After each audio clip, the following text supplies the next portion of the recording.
Hi everyone. I'm running around my kitchen like a madman because I'm mostly ready, but I'm gonna be honest with you. This is just gonna be kind of what it is today, because I'm finishing up making an eggnog latte, which I'm sure you were all like, "Why didn't you make that on camera for us, Jeremy?" Because I made the eggnog a couple days ago, and literally this is all I'm doing for my eggnog latte. Prepare to be amazingly bored. So I've just heated up, like, I don't know, 3/4 of a cup on the stove. I made myself a little pour over coffee from my AeroPress. AeroPress. It's like a French press, but different. So literally all I'm going to do is this. I'm just going to pour it in.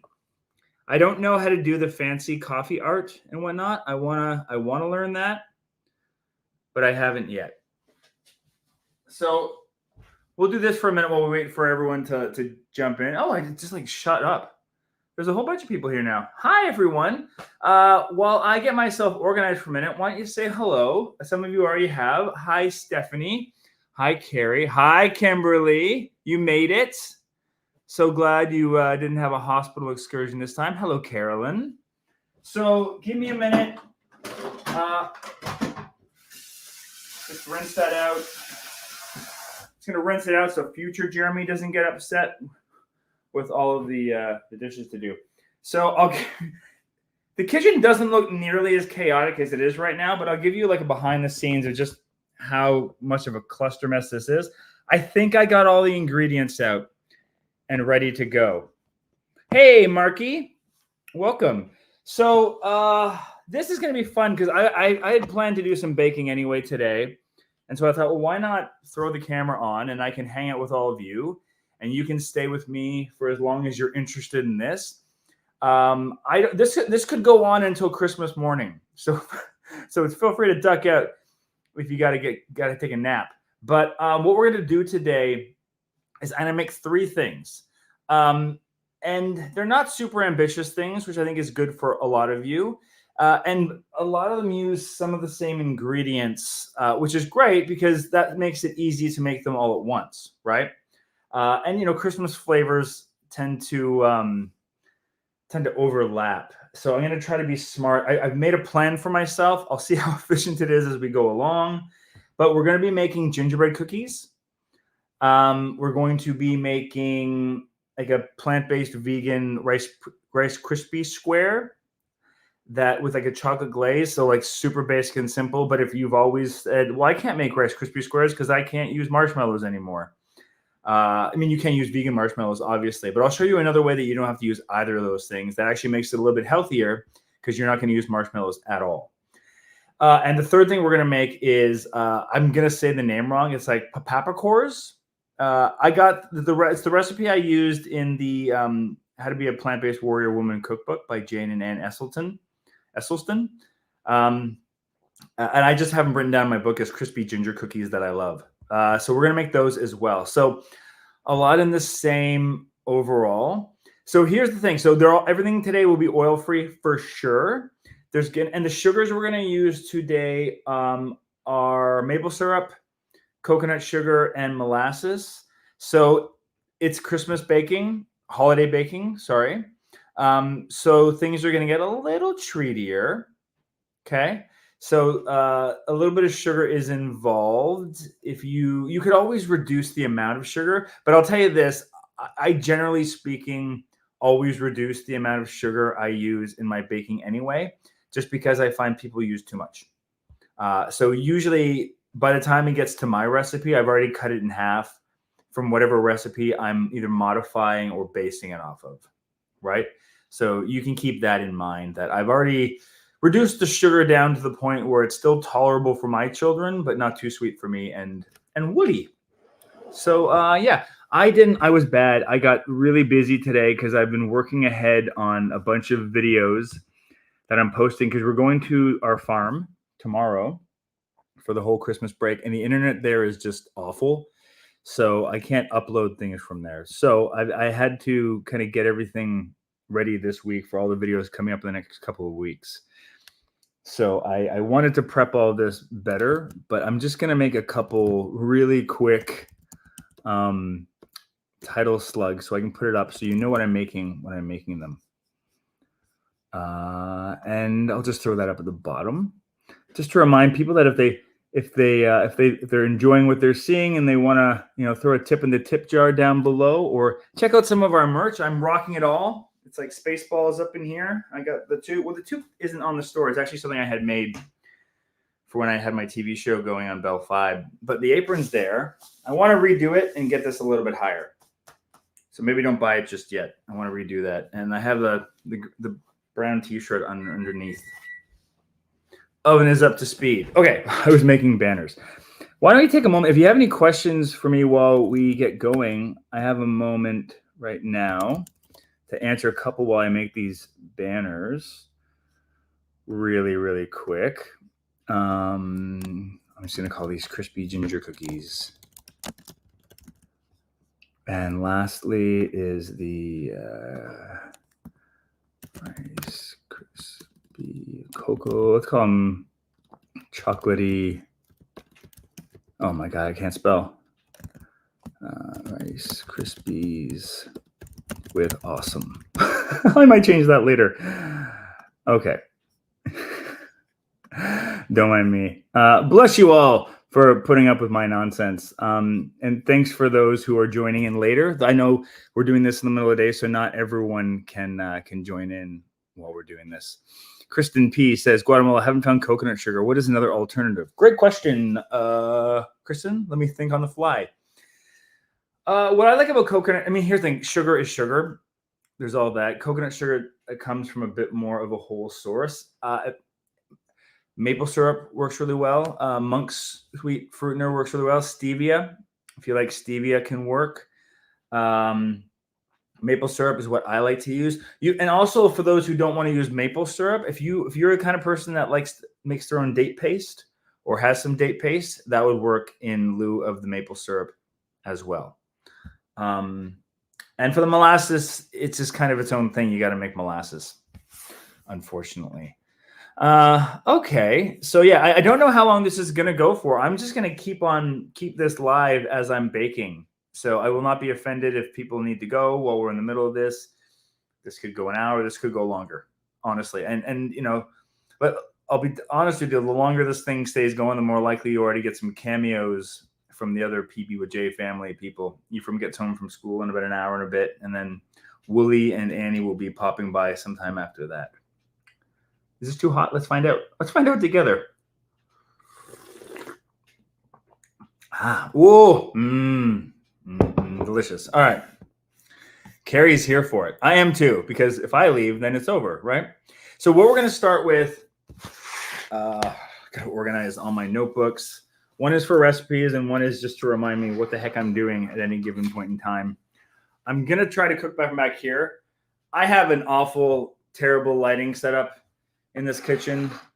It's a real kitchen. It's not one of those fake studio kitchens that a lot of people on YouTube cook from. This is our real functional kitchen that we make all of our meals from. So that's what you get. Make coffee. Check. I did that, guys and gals and peoples. So what we're going to start off by is making the gingerbread dough, because it's just one of those things that you could probably cook from it right away, but it is nice to let it chill a bit in the fridge, and also just to let all those flavors marinate together. So we're going to make that first and put that in the fridge. And while it's in the fridge, we will do other things.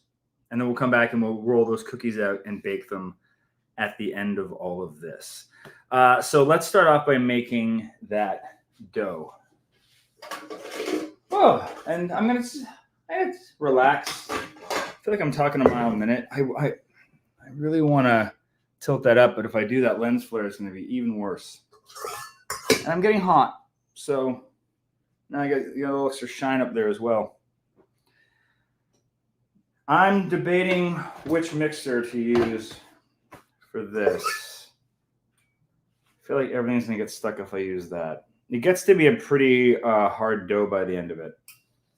We're going to experiment with this. This is the Hoswart mixer that we have shown on a couple of the videos. They sponsored a video before. They're not sponsoring this by any means, but it's still a great blender. And I think I would just kind of code in the description down below that you're welcome to use.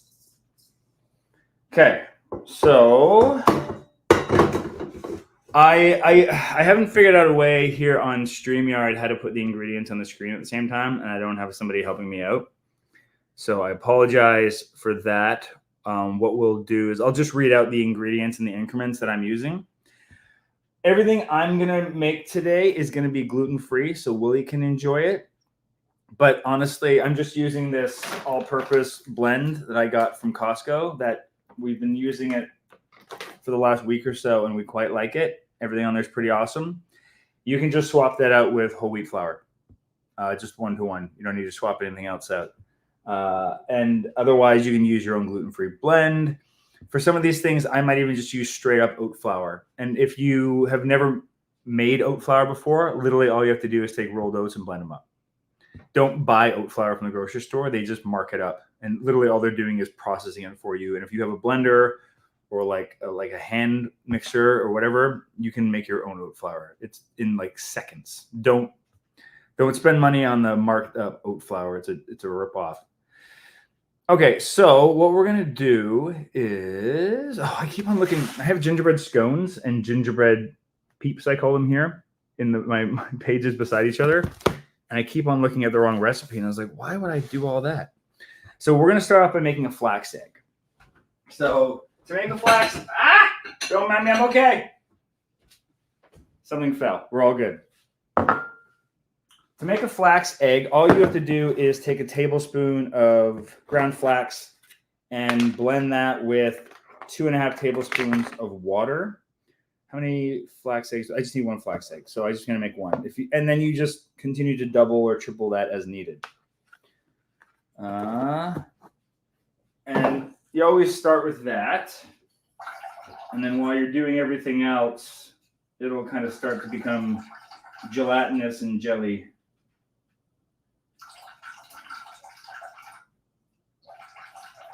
Okay, so I use my finger because it's a home kitchen. Tastes like nothing. Okay, so we'll let that sit and just kind of thicken up on its own. And now, I gotta keep on looking over here. Add everything except for the flour to your mixer.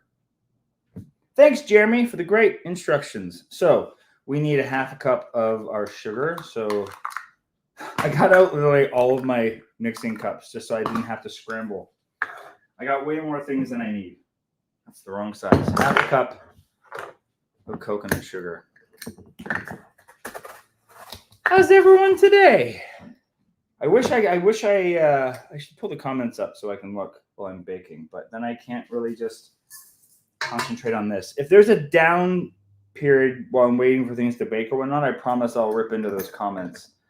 But I can always stick around and get to them at the end as well. So 1/2 cup of coconut sugar. We're going to throw in 1/4 cup of almond butter. I have a new thing of almond butter here. And I got to shake it up. I meant to pre-do this and I didn't. I got some almond butter ready for a different recipe.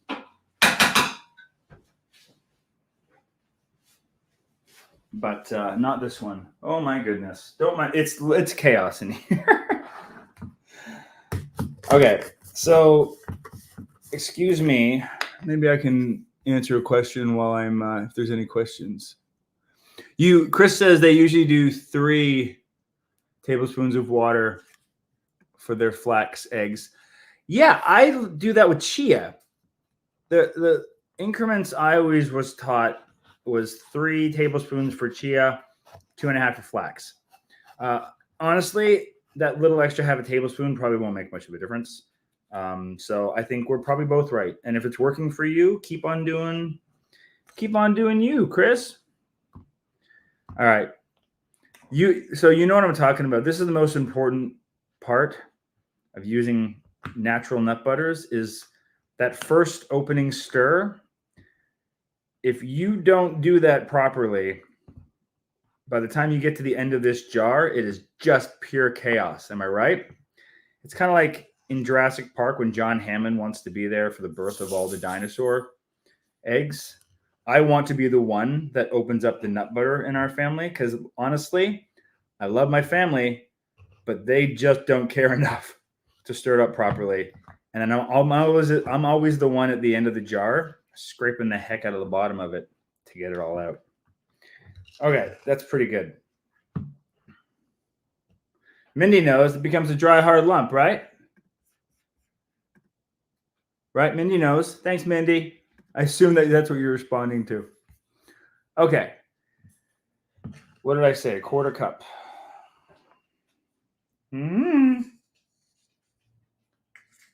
Hi, Rufus. Rufus is coming to say hello.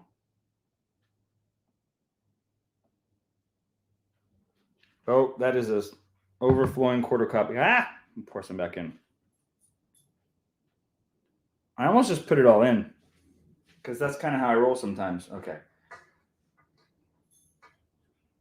I'm excited to make the gingerbread cookies in this Mixmaster. I shouldn't say Mixmaster because I think that's actually a brand. This Hot Swirl stand mixer. Because like my old one was on its last legs last year, and it actually stopped in the middle of me making this recipe because it was almost like it took too much power for it or something. And that was one of the main reasons I desperately needed a new stand mixer. So I'm hoping this one can stand up to the challenge that is gingerbread cookies. Okay, done with that, and I've already pre-measured some almond butter for another recipe, so that can go over here for now. 3 tablespoons of molasses.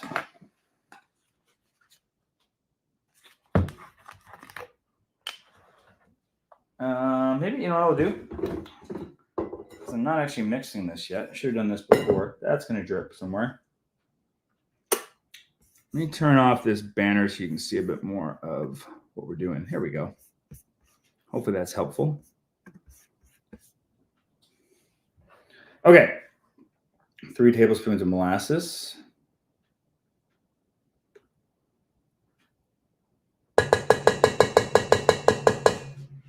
And then after that, oh no. Well, that's just going to keep overflowing. Let's call that 1.5 tablespoons. Let's call that, oh my goodness. Let's call that 2. You all bake like this, right? Where sometimes things come out a little faster. Oh my goodness. And then it's just cast mode. Hi, Sharon. You did catch me live. Sharon said they finally caught me live. I'm right here.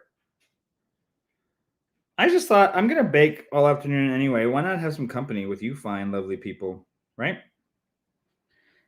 Here's my big fear is that in the middle of this, I'm going to realize I ran out of dishes and measuring cups and spoons. And then you're going to have to watch me wash dishes for a minute. I'll try to avoid that if I can amongst the chaos of all of this. Okay. Molasses, 1/4 cup of vegan butter softened. So I lied to you a little bit, didn't I? I missed that step. You know what I'm going to do?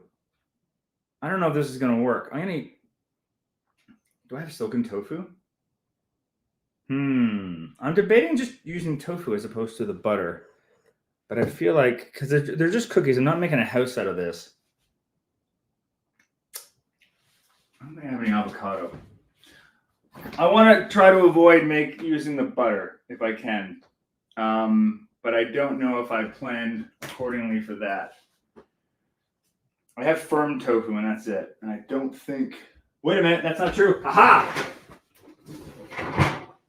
That's why it's always good to stock up on a little extra of whatever you need, because sometimes you'll be doing a YouTube live and all of a sudden you'll need a little extra whatever. All right. I don't know if this is going to work, but we're going to try it today because what's the worst thing that happens? It didn't work. It's still going to taste good. I'm going to reuse the almond butter measuring cup that I quickly rinsed out. Okay. So we'll just use the same amount of silken tofu. And this way I can keep my promise of keeping this kind of oil free. Otherwise, I would typically in this recipe actually use like a vegan margarine. But in theory, it needs some kind of a fat, right? So I'm going to use this tofu here. But avocado would probably work, It's going to work better for you. Thanks, Stephanie. Do I usually buy your vegan butter or make it myself? I have no idea. I've actually made real butter, but I've never tried to make vegan butter. So, nope, I only just buy it. And honestly, we don't really buy it all that often. Like we'll have it every now and then because the kids like to use it in their baking or for Christmas, for sugar cookies and that kind of stuff. If we're making something like that, there's just not really a replacement. And then we just know that it's a treat for that time of the year, right? Hey, Kurt. Just saying, I'm just shouting out random highs to people as they come in. Don't mind me. Okay.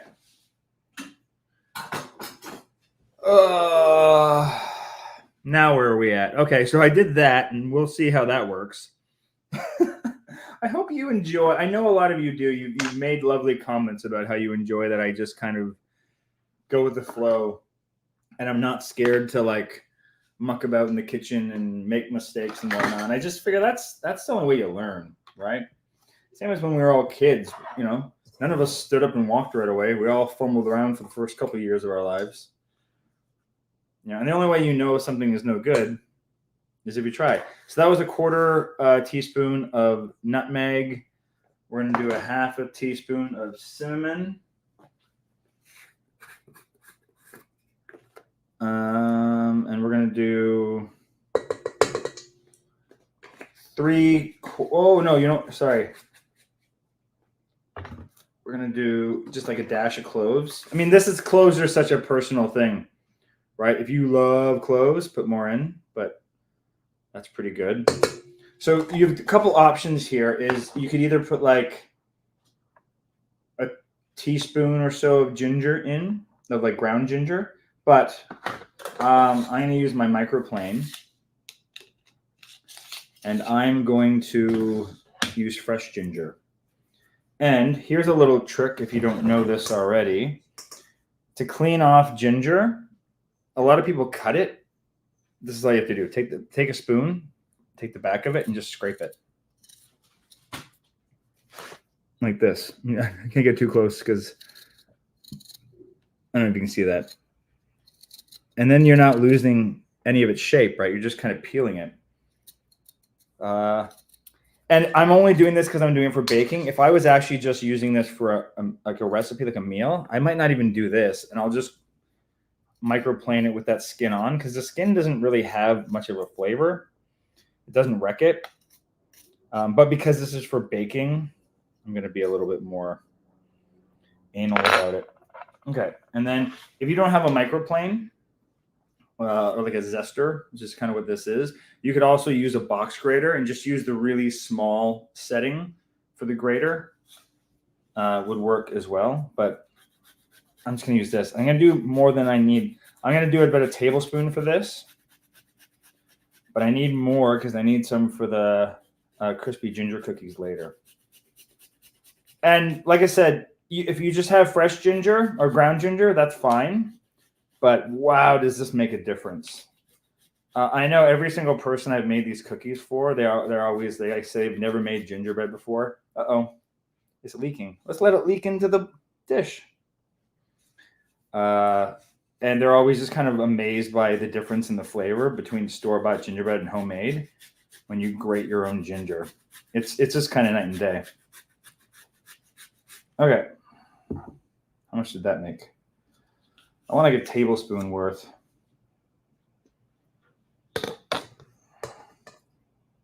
looks like a tablespoon. Perfect. All right. I'll grate more for the other cookies I need later on. You'll go over there. Okay. All my spices are in. I need some salt. I need a quarter teaspoon. I'm just going to eyeball it with my hand. That's like a quarter teaspoon. I did like a cooking course, so I learned how to like the feel of what different amounts of spices feel like. And honestly, that's just something you can do on your own by just like grabbing an amount and then putting it into like a measuring thing and seeing how much it fills. You know, it's actually a really easy thing to learn once you try. So I know what my 1/4 feels like. Okay, baking soda. 1/2 teaspoon.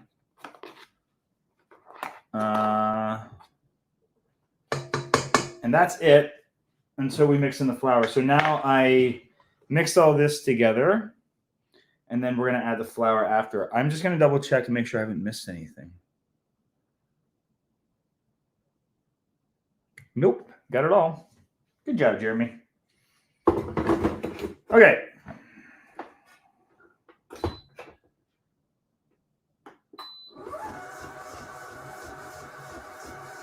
And now we dance. I'm going to turn this up. Mix more. Okay, so let me decouple this computer, and I can.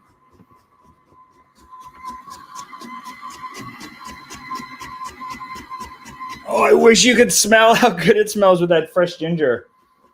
Oh, Woolie's gonna come home, and she's gonna be so happy with her Jeremy. Don't mind me just plugging me back in. Okay, that's probably pretty good. And now I just need to add how much? How much flour, Jeremy? Do you use in this thing? 1.5 cups of flour. So the trick to, you know what I didn't do? Who's messaging me? That might be Willie. She wasn't feeling good earlier today. Oh, yeah. She's got a little head cold coming on, I think. So this is what I forgot to do with this mixer that I'm going to do now. Is this is like my favorite part about this mixer that I don't know why every mixer doesn't have it. Is a little guard that keeps things from flying out. Like, you know how when you ever put flour in something, it just poofs everywhere? This doesn't do that as much because of this wonderful contraption. Are you in there? Yeah, you are. Okay, great. Then it has this little door that you put the flour in. Sorry, I'm trying to find that sweet spot between the light coming down and you all. So I'm going to put this in 1/2 cup increments, but we need 1.5 cups total. Again, I'm using gluten-free flour. You can use whatever flour you got. So we'll mix in 1/2 cup at a time. Come on. No, please come out of the... Let me get a little spoon to help you in your journey. Don't you want to become cookies? Oh, goodness. Looks like Scarface over here right now. Come on. I guess my one complaint is that door isn't big enough, but if it was any bigger, then stuff would poof out. So kind of the nature of it. All right. Mix.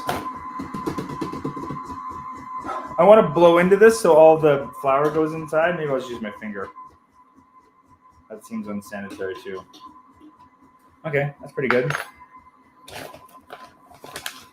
I'm going to keep pouring this in.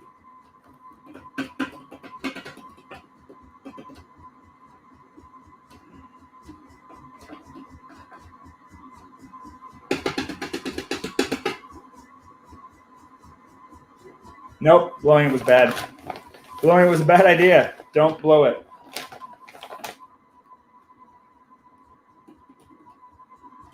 Okay. Good.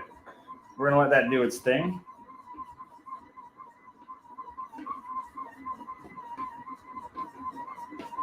Mix up and around. All right, and that's it.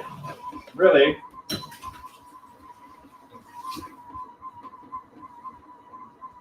Once that's all combined, let me clean up my area here. So we can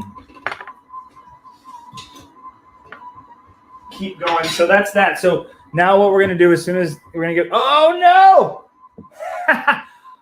Do you know what I did?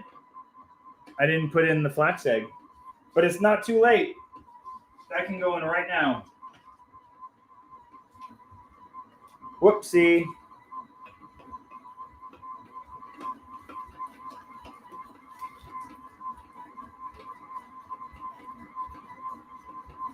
That would have really sucked to discover that 5 minutes from now. Right? We've all done that. Has everyone done that? Right?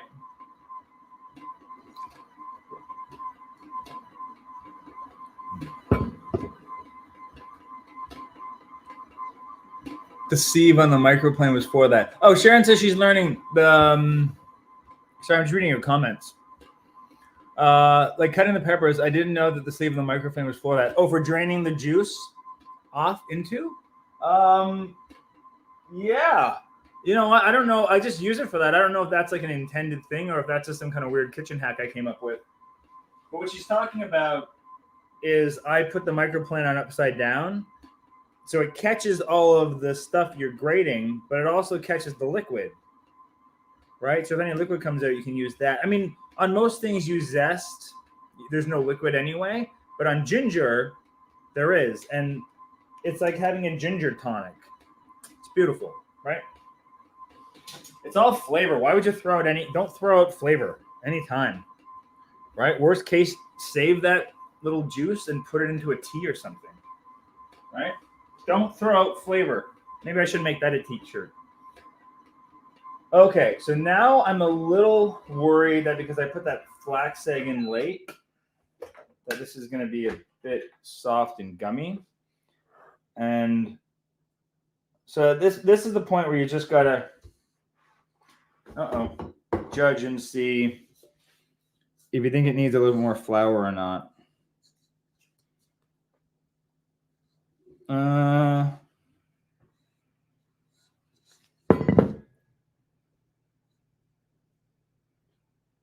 So what I'm looking for here is to see if it sticks to my fingers and leaves a little residue, which it leaves a little bit, which tells me it needs a little more flour, right? A good dough shouldn't be like tacky, right? So I'm just going to throw, but I don't want a lot of flour because I don't want it to get too dense either. So tasting it. Let's be over here having a foodgasm. I apologize. I know this is a family show. Okay. I'm going to go with what feels like maybe a quarter cup and just go with that.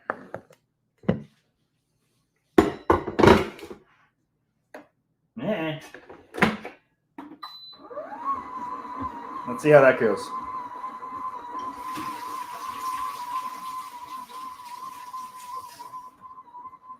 Whew. Oh, sorry.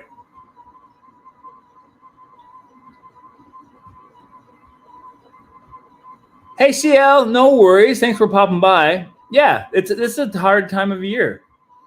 Vegan Mummy D wants to know they're late. Hey, Vegan Mummy D. We are currently making gingerbread, but we're almost done that. And once that is, don't blow the flour, Kimberly says. Too late. We're almost done that. I'm just doing the final mixing. And then what we're going to do is wrap it in some plastic and let it sit in the fridge for a while. And if everyone's still hanging out and I'm still cooking in like 45 minutes or so, we'll pull it out and start rolling it. But it needs time to sit because it's going to make it taste better. The good news is that silken tofu worked great. So that was a fun little experiment that we got to do together. Wooly is going to be so excited that I tried that.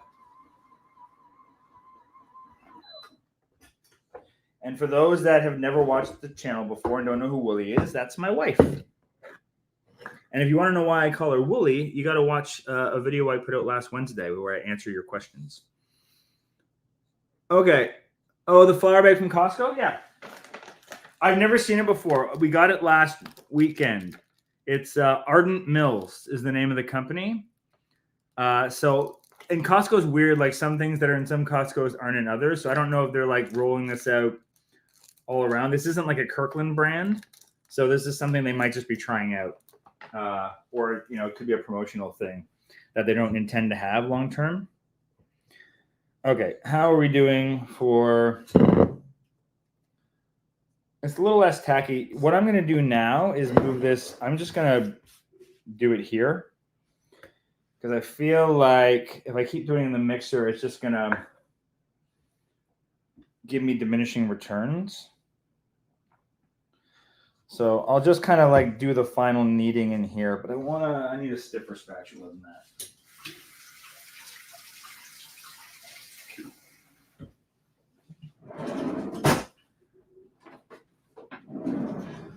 I apologize if I stop talking for stretches here. I'll try to keep the conversation flowing, but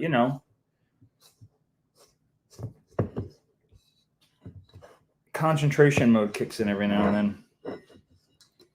So I'm just scraping this out to try to get it all out here. So for those just joining us, we are making, maybe I'll throw that back up for a second. We're making gingerbread right now. We're almost at the end of making the batter. So if you're just tuning in live and you want to see how we made it, you have to go back. Okay, we don't lose any goodness. And if you want to make a lot of gingerbread, just double the batch.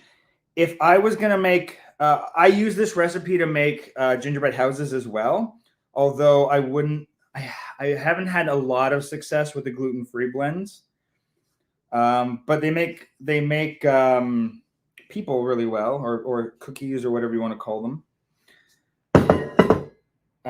And for a house, depending on the size of it, I usually double the batch because I find one doesn't quite do it, because we usually do a pretty big house because the kids get a little crazy for the gingerbread. Even though they're still older, they're really excited about doing that. So I'll be making another batch of this tonight that is not gluten-free, but I'm making this now so Wooly has some gingerbread cookies for Christmas because she loves them and I love her and she deserves to have cookies too, right? Let's give a shout out to Wooly, who is feeling a little sick today. She's at school. It's her last day of teaching for the break. And you all know what it's like to be sick. Can you imagine being sick and dealing with grade ones? Poor Wooly.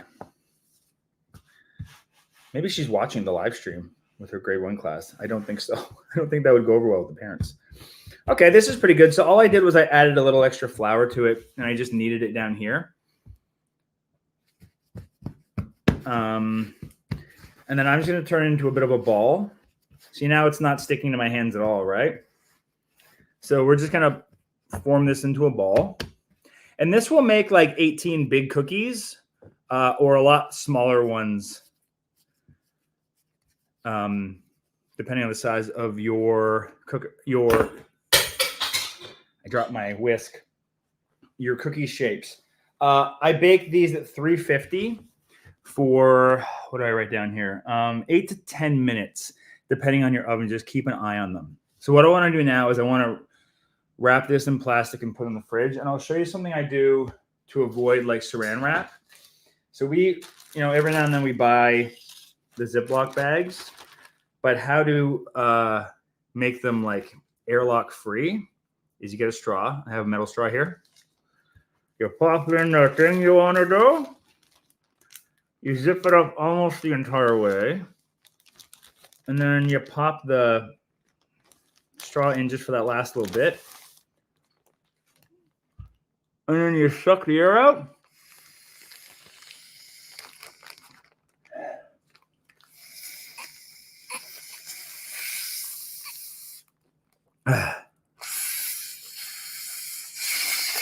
And you seal it up. And that creates a nice little vacuum seal.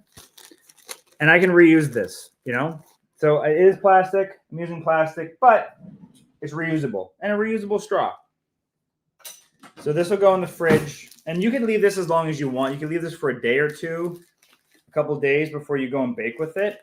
The minimum is like 45 minutes to an hour because you want it to firm up a little bit. It'll make it easier to roll. And also, like the longer you let it sit, the longer those flavors will just kind of mingle together. So I'll be right back and just walking over here to the fridge. Okay. And now I hear my mother in my head saying, Jeremy, clean up your cooking area before you start your next thing, little Jeremy. Okay. Okay, so next we are going to start. Let me just double check what my list says. Crispy ginger cookies. Great. So next left to bake. And again, I'm just going to keep on going because I got to make all this stuff anyway. So, you know, how far are we into this live stream? Like 40 minutes in. I'm also chatty. This is going slower because I'm chatting. So, you know, I totally understand if people are coming in, coming out, but now we're going to move over to crispy ginger cookies. I Kimberly saying, what are you passing out over, Kimberly? Oh, we thought you were making bread. We're confused. No, we're making ginger. Someone said they were confused because they thought we were making actual bread. No, we're making gingerbread cookies. Maybe I should fix. I see why you thought that, because some fool, this guy, wrote gingerbread. Gingerbread. Sorry. Gingerbread cookies. I'll fix that for when we go to roll them. Super apologies. I was unprofessional. I didn't prep this in advance because today ended up being busy. But now we're going to switch over to crispy ginger cookies. And that is what we are actually making. Okay, I'm actually done with this wonderful machine. So I'm just going to get it out of the way. Not that it's really in the way right now, but it just gives me a little extra elbow room.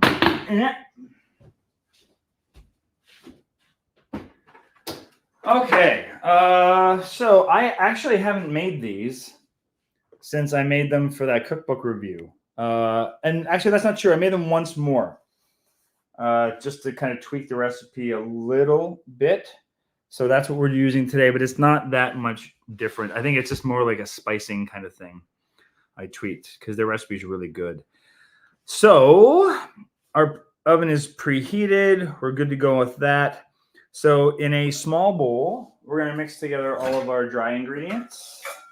And our dry ingredients consist of a cup of flour. So I'm using the gluten-free blend as well. Normally, I would actually use oat flour for this. This is what I did when I made them in the video last time. We're going to swap that out. You can use whole wheat flour for this. That is not a problem at all. Or any gluten-free blend that you've got if you have to make them gluten-free. Ooh, isn't that metal ring popping out? Do I need a flax egg? That's the thing I always sometimes check too late. I don't. Great. Okay, I need a 1/4 teaspoon of baking soda and baking powder. Right here.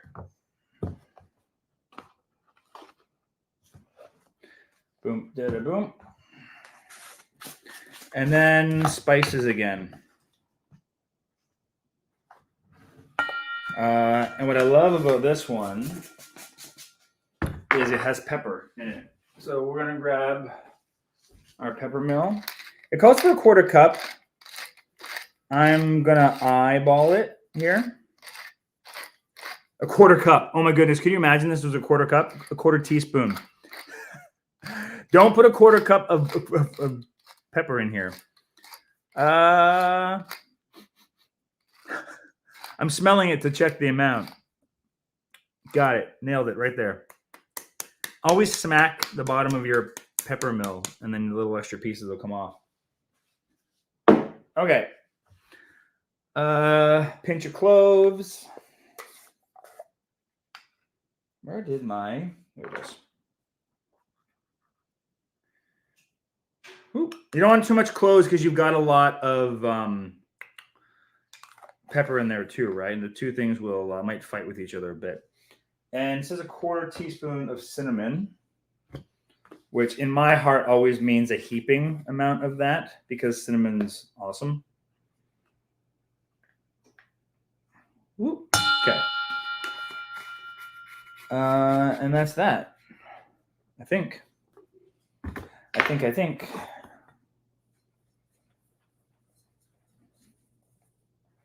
This is the worst mixing job ever. Here we go. I got a little fork here. So let's just mix together all those dry ingredients. Make sure the spices get mixed around. And now we double check to make sure we didn't mix anything. Nope. Okay. Small.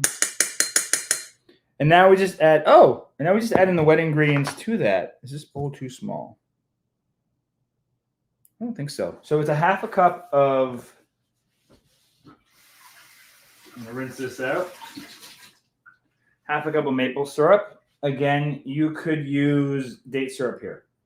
If you don't have maple syrup or you don't want to use maple syrup, you could use date syrup.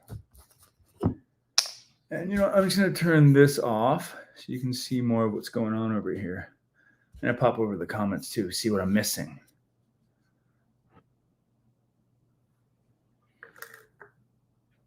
I always have FOMO because I'm like, what are you guys talking about? Are you guys talking about me? Okay, I have a cup of maple syrup, 2 tablespoons of molasses again. Actually, oh, there it is. Good. This just had molasses in it, so I got it out of the sink, but it's still dirty with its own molasses filth, so it's okay. 2 tablespoons of molasses. Ooh. The molasses is fresh, so it's really runny, which is nice because it's kind of annoying when it's really thick. All right, one more. Boom, da boom. And you almost need like a little extra molasses on top too, because it clings to the side so much, right? You all know that. Okay. And then we need a tablespoon of apple cider vinegar. And because I have a tablespoon right in my hand, I'm going to actually measure it. But normally I just use the cap because the cap's pretty darn close to a tablespoon, if not exactly it. I do the same for vanilla, is I will just use the cap for vanilla for a teaspoon. And I find it's pretty close. Pretty close. And now we need more ginger, which is over here.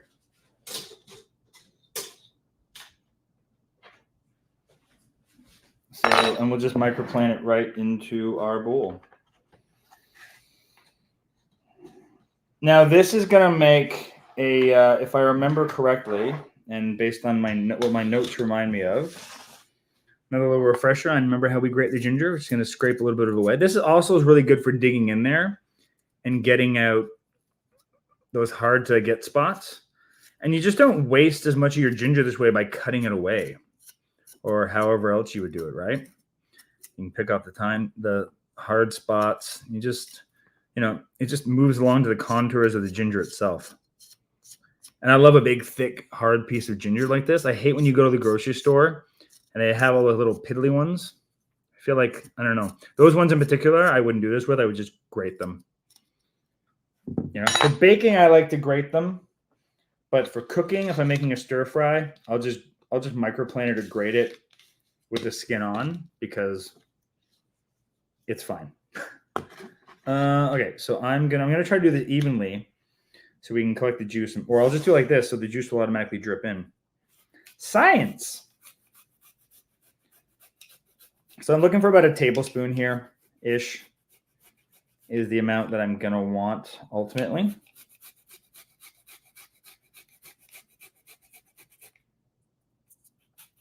So while you guys are all sitting there listening to me jammer, why don't you tell me in the comments below, what are some of your go-to Christmas or holiday baking things that you like to make?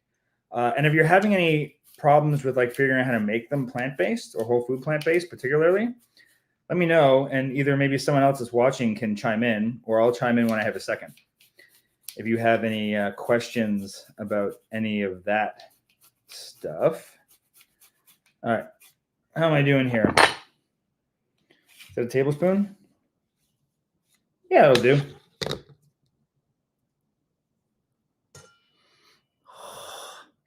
Can you smell it? No, I'm sorry, you can't smell it. Woolie's gonna come home and she'll be so excited. If you guys are all still here, when Willie comes home, you'll hear her before you see her because she'll be screaming with joy over the smells in this house. But she's probably not home for like an hour. So I don't think we'll still be going in an hour, but we might be. Like I said, I'm just going to keep this running as long as I'm baking today. And I will not be offended if you guys pop in and out. Having another sip of my gingerbread latte. Okay, so now we just mix this up. And according to my notes, this makes a liquidy batter. And then what we're going to do is just, what do my notes say? We spoon the batter on in half spoonfuls onto the baking sheets and silver dollar-sized dollops. Leave some space between. Bake 10 minutes or so until crisp. Watch because they burn easily. That's going to be tricky today because I'm chatting with all of you. Okay, so while I mix this together, I can probably sit for a minute and catch up on all of your chatter. Oh, I still have a bowl left for my, oh, perfect. I planned this better than I thought I did. I thought I was going to be running around like a crazy man. Okay. How many cookies does this make? Did I write that down? I wrote down makes a bunch. Thanks to Pantsful, Jeremy from the past. Makes a bunch. What a guy. Here we go. Okay. I had a big glute workout yesterday, and I'm sitting in a way that makes me uncomfortable. You just make some vegan sugar cookies. I might make a cheesecake too. Yeah, it's funny. Like my kids were like, "Can you make a healthy version of sugar cookies?" That one's tough because that's just fat and sweet. Hey, Melissa from New Orleans. Thanks for joining us. Okay. My baking sheet's prepped. I'm going to put this over here. I'm going to take advantage of bowls and stuff from all around here. Okay, so now we're just going to mix this around until we are ready to go. Mindy says they don't have the gingerbread cookie cutter, though. You know what? It doesn't matter because gingerbread dough likes to be made into any shape. So it's okay if you don't have the gingerbread cookies. I'm actually slightly worried. That's the one thing I didn't prep before this was getting out the cookie cutter shapes. But we can go over together to my cupboard and pull out all the cookie shapes, and you can tell me what you want to see made. I do believe we have some Star Wars cookie cutters. Whether or not they're here or at the farm is another question entirely. Make them in triangles like Christmas trees. We do have Christmas tree cookie cutters. This is such a runny batter. Oh, smells so good that the instinct would be to add flour to this, more flour to that. But I'm gonna trust the notes that I made and also just the original directions by Jane and Ann Esselton. Okay, so I might need a second cookie tray for this. So if you are just joining in, welcome to Jeremy's Cooking Mayhem in his messy kitchen with bad lighting. So now we're just going to pour these on in, like I said, like half spoon dollops. And try to leave some space between. I remember, that's one thing I definitely remember is last time they all kind of like baked together in a glob. So I'm going to try to leave more room, which I think just means I'm going to need like another, oh goodness, cookie sheet here. Uh-oh. They're not necessarily going to be pretty, but they will be tasty. This is what I'm bad at, is leaving room for things to spread out and continue to cook. I foresee this needing a second cooking sheet.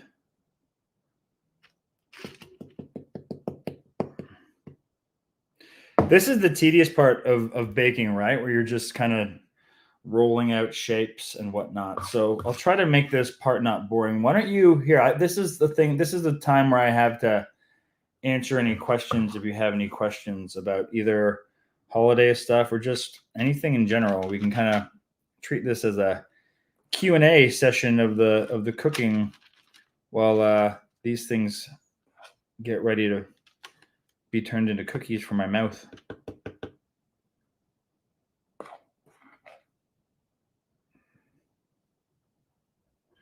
Yeah, I hear you, vegan Mummy D. We don't usually use much butter in this house either, but around Christmas time, it ends up in a few things. My mushroom gravy I make, it tends to put a little bit in.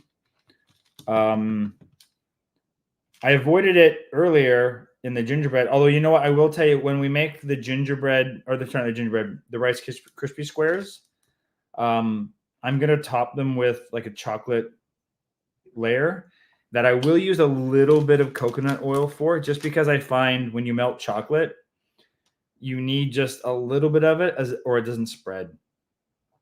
You know, I just don't know how to make it spread otherwise. So, oh, look at this. This became a mess over here on this end.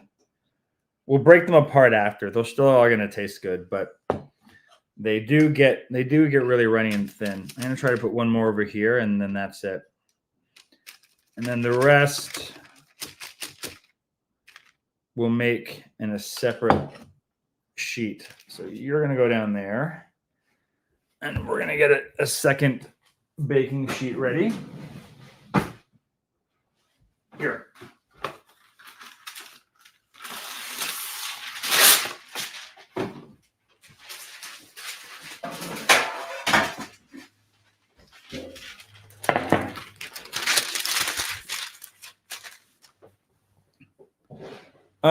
Mindy is asking is if I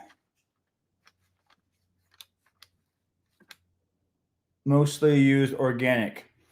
We try to, you know, I think, you know, we try to follow that Dirty Dozen thing for the most part. I think like our general rule in this house is we prefer organic, providing it's, you know, available. Obviously, if it's not available, then we can't eat it. Affordable. You know, some organic things are just like crazy expensive. And then if it actually makes a difference for it being organic, like I'm kind of the opinion that if it has a peel that I'm not going to eat, I'm less likely inclined to buy organic things like bananas. I don't get holed up on organic bananas. I mean, the big things are things like soy and peanut, because those things are right in the ground and they soak up so many of the nutrients that are in the soil. And just because, you know, all the GMOs that are in soils these days and all that kind of stuff that we don't know anything about, those are the things we tend to try to go organic on more when we can control it. And then we're very lucky to near our farm. There's a market that we go to whenever we're at the farm on the weekends. And so we try to buy a lot of our produce from there. And a lot of those farmers are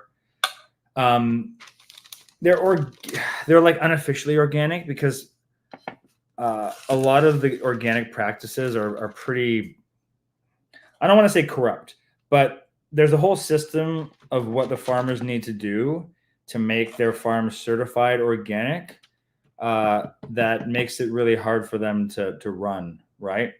So, you know, it really, for us, it's about getting to know those farmers and whether or not we trust them and what they say.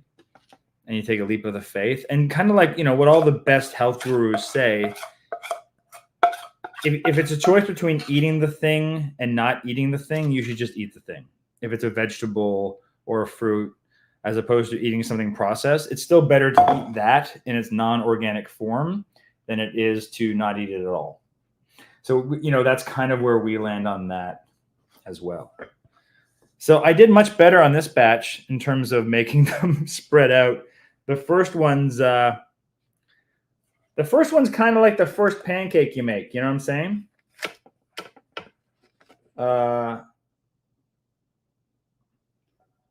Where it's just, you know, it doesn't come out quite perfectly.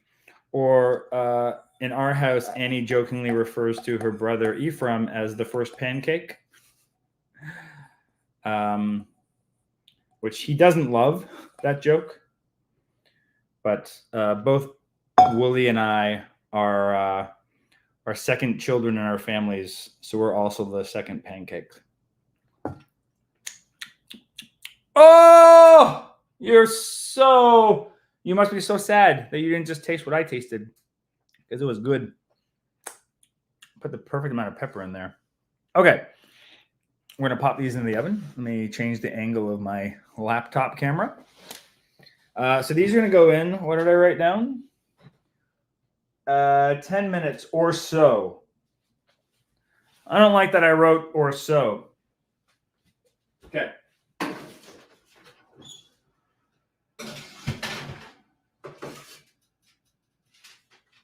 Oh no. Okay.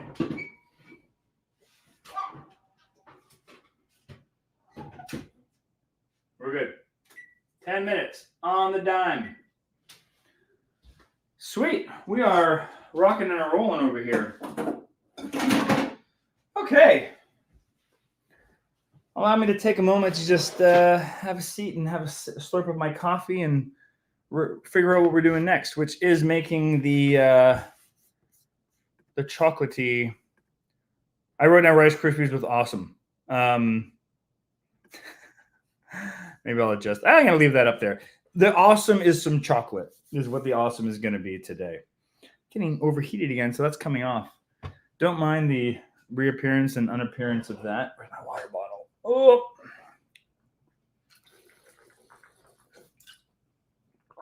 Okay. So what we're going to do for the Rice Krispie squares is a really, really simple recipe. So traditionally you would melt like some marshmallows and some butter together. So just the oven settling. So my brain goes, okay, butter and marshmallow, fat, sugar. So that's what I got to replace it with. So what I'm going to try today, and I'm like 99% sure I've done this before and it's worked really well, is just a combination of nut butter for the fat and maple syrup instead of the marshmallow. So I'm going to, in a small bowl, which I'm going to grab right now, mix together 3/4 of a cup of both the nut butter, and I'm using almond here.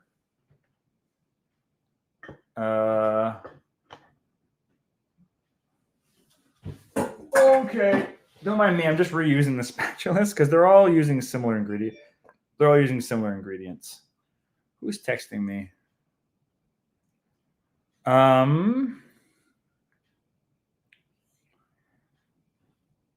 then what I'm going to do is, especially because this almond butter was the bottom of an old jar and it's a little crusty, I'm going to put this in the microwave for 20 seconds at a time until it kind of caramelizes a little bit with the maple syrup. So that might be a bit of an ordeal. And while that's happening, what we're going to do is we're also going to put like a 1/2 cup of non-dairy chocolate chips with a tablespoon of coconut oil in like a double boiler. We'll do a makeshift double boiler over here on the stove, and just melt down the chocolate that we're going to put on top. So I'm going to get all that started right now. I think I can do it from here and you can still see me. All right, 20 seconds for this. Oh, look what I did. When I moved the stand mixer, I put it in front of the microwave, which I now need access to. Okay, 20 seconds for you. And then to make a double boiler, if you don't have like a proper double boiler, all I'm going to do is take, I'm going to take that pot that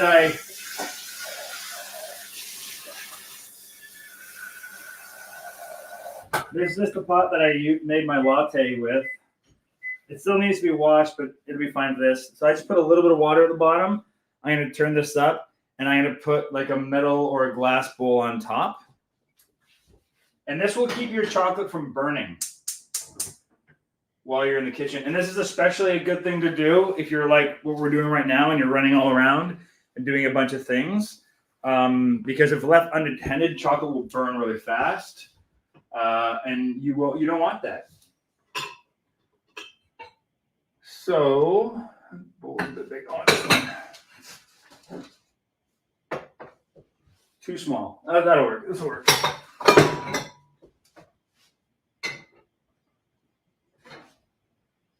You just want to make sure that the water level is not going to touch the actual bowl, because then, perfect. Half a cup of chocolate chips, and I'm going to use a spoon. So for those that don't know this, if you're running out of measuring spoons in your house, and you need like a teaspoon or a tablespoon, just use the actual spoons. A teaspoon is actually a teaspoon's worth, and the bigger one is a tablespoon's worth. You know, you might not get perfect results, but you'll get pretty darn close. This is actually not a teaspoon; it's a really small spoon. I grabbed without looking. That's a teaspoon. Okay, so we're gonna get the chocolate chips going.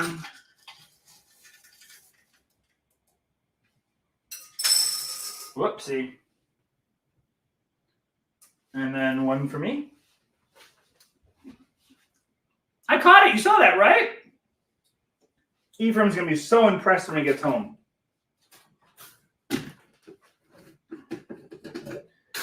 And a little bit of coconut oil. And again, I normally don't like using oil in cooking and stuff, but this won't spread around on top if I don't do that.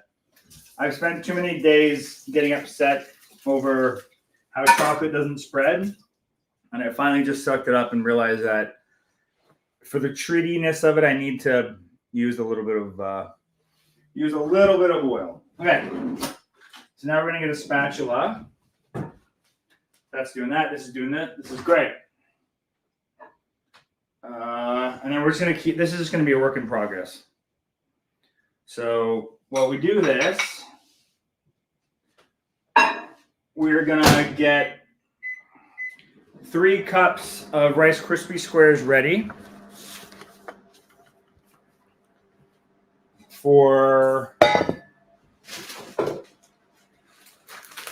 this. And this is, I'm in Canada, so this is a Nature's Path. It's an organic version of like Rice Krispies that my children will tell you is not as good as actual Rice Krispies. But it's better for them. And they use brown rice flour and molasses to sweeten it with. And it also says vegan on the back. Which I know you might joke about, but you'd be shocked how often they slip like milk powder and whatnot, like non-vegan ingredients and things that should very easily be made vegan. So we'll get 3 cups of this ready. Uh-oh, I'm making a mess. Oh, goodness. 1. Uh-oh. Uh-oh. 2.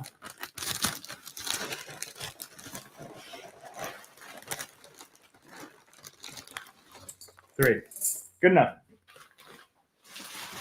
Oh. My nose is telling me to check on those cookies.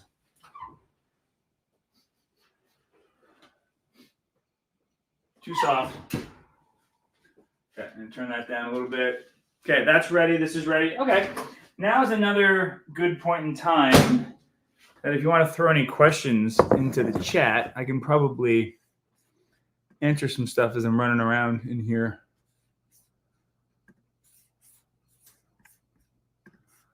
Okay, Rice Krispies was awesome. What do we got for comments? Haven't had Rice Krispie squares in over 50 years. Well, Mindy, you're also not going to have them today because you're not here with me. But if you were, you would be my taster.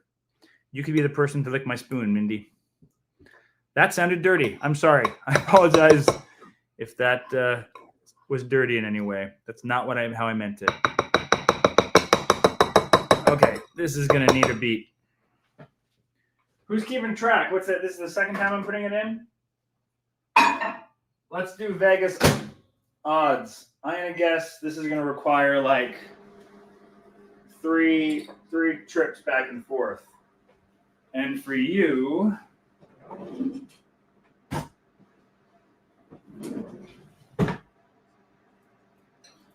going over. Come with me, everyone.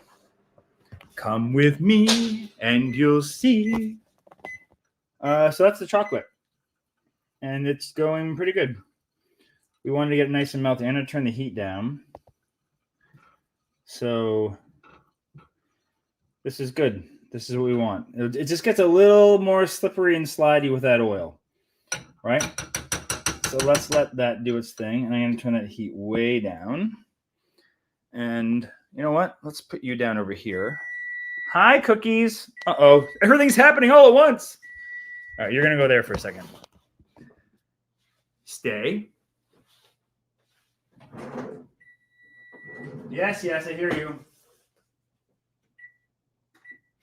It smells wonderful in here. Okay. Here are the cookies.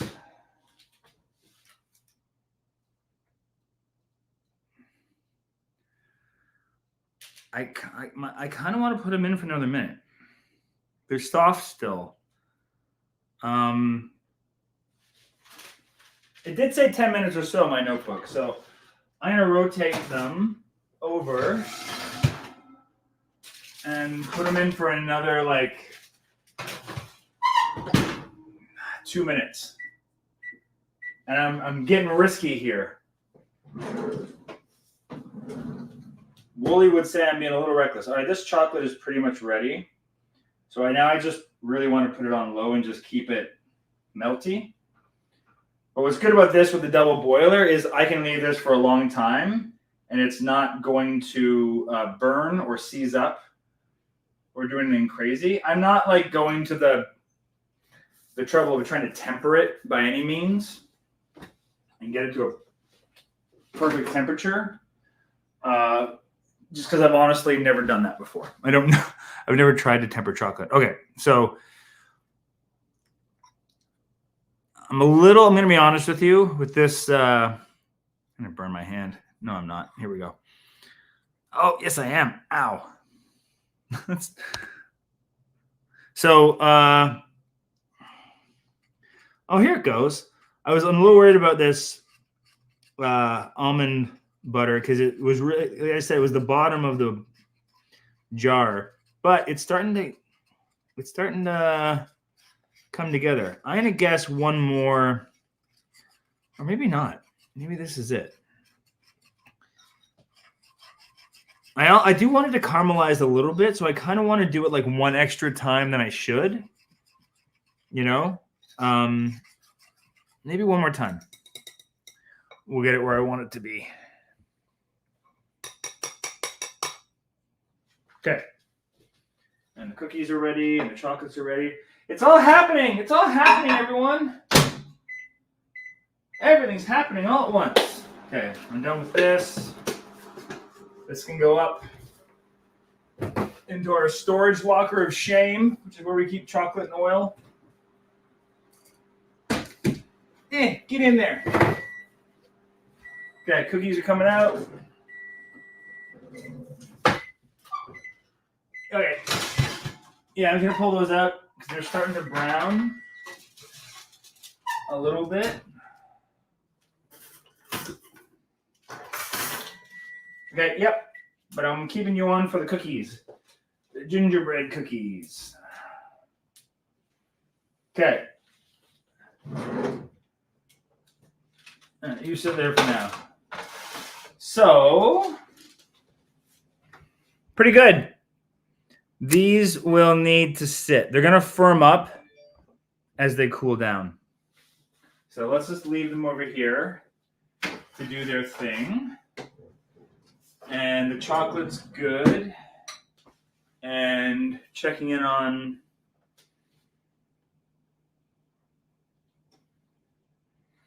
Yeah, Willie's not feeling good. She might say hi if we see her, but she says she's going to bed when she gets home.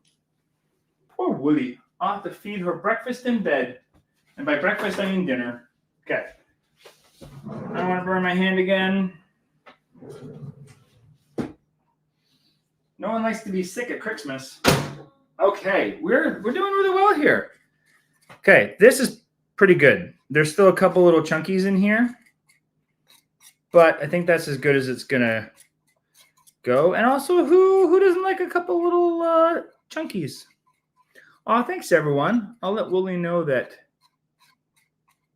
you all wish her to feel better.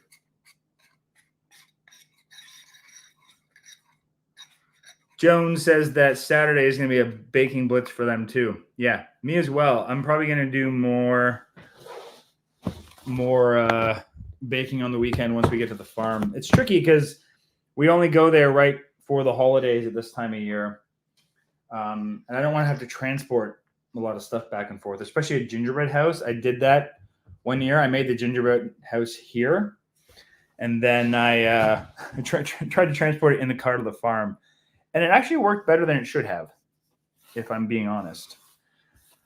Okay, I'm going to throw these extra. I just lost some straggling gingerbreads.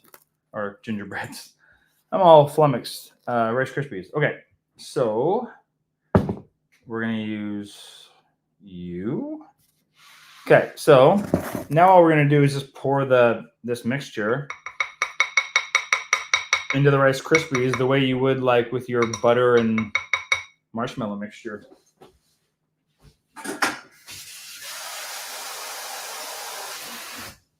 Okay. I'm going to try to hold this and not burn my hand from the bowl is hot. The bowl is hot, everyone.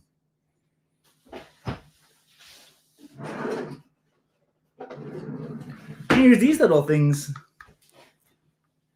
I desperately want to put on a puppet show right now. Hello. Oh, it's not going to work though. It's too long. That's fine. There we go.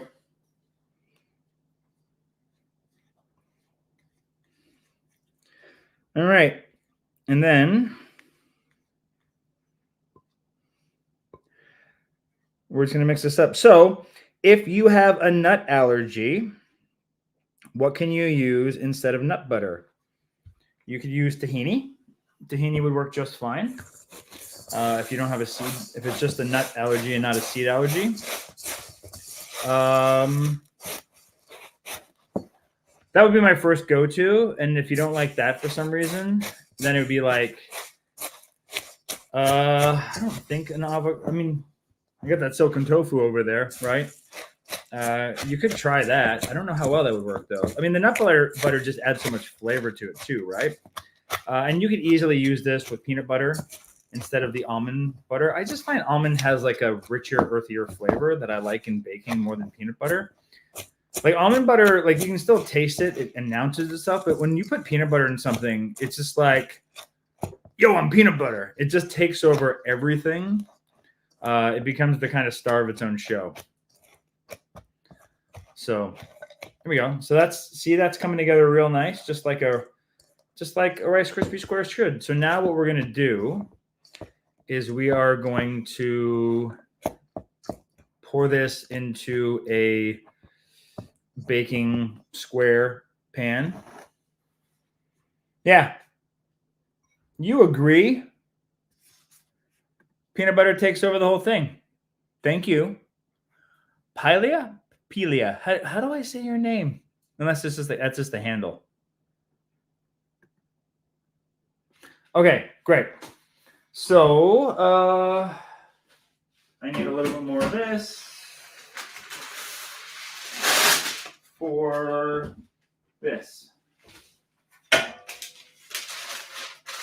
We're doing pretty good here. We're on the third thing. The only thing we haven't done yet is cut out the gingerbread cookies. And I'll keep this party going. And you can keep hanging out with me and we can chat while I do that.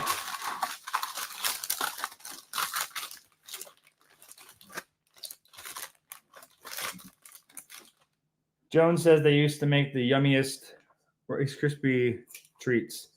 Yeah, I wonder what they used. This is so simple and easy.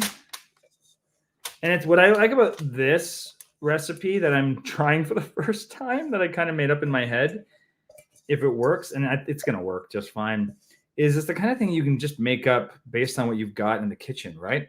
And if you're out of Rice Krispies, any cereal will work, really, as long as like it's kind of uniformly the same size. Like you could use Cheerios for this or whatnot. Okay, so here's a hot tip.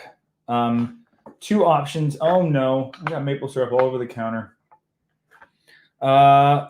Two options here is you can either dampen your hands and press these down to help them spread out, or you'd use the back of a measuring spoon, which I'm doing now just to avoid having to wash my hands again, although I'm going to end up probably doing a little bit of both. The other option, too, is you could also just rip off another piece of parchment paper and put it on top and just flatten it down that way. This makes it a bit flatter, I think, because of the flattening of the bottom of the thing. Okay, so what I'm going to do now is get these as even as possible, and then I'm just going to pour that chocolate over top and spread it all around. And I just want to make sure.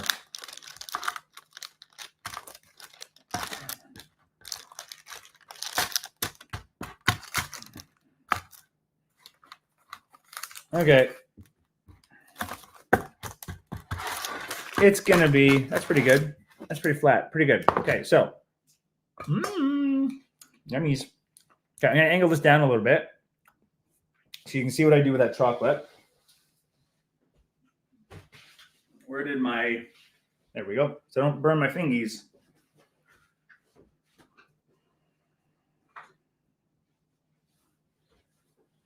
So that's super nice and melty now. And if I didn't put that coconut oil in, it just wouldn't be drizzly like it is right now. So I want to get this out as fast as possible because it's going to start to cool and shape as soon as it gets there. Try not to leave any behind.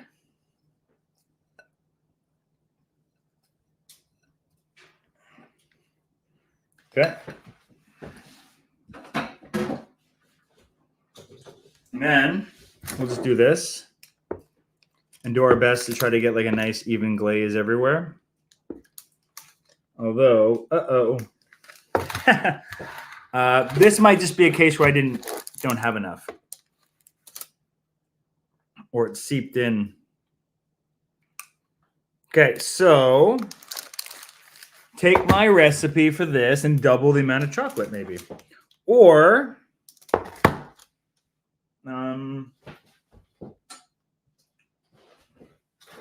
let's be a little ingenious. I don't feel like melting more chocolate, so I'm just going to take the back of this, my spreader, and just mix it all around.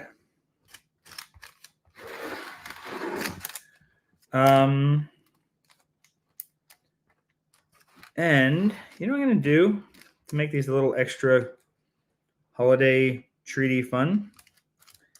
Come with me. 1 second.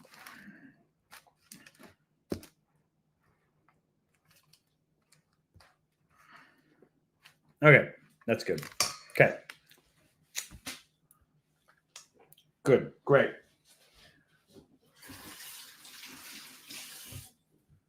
I think we have some sprinkles and stuff up here in the top cupboard. So don't mind me as I climb up here and see what we got for Christmas type sprinkles.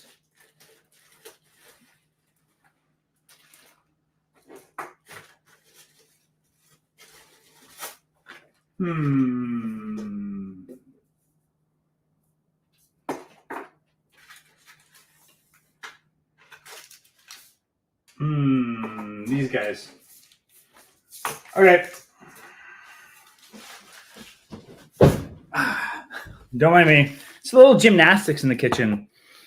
I'm going to use the white ones because they're kind of the most Christmassy. Kind of like little snowflakes, I guess.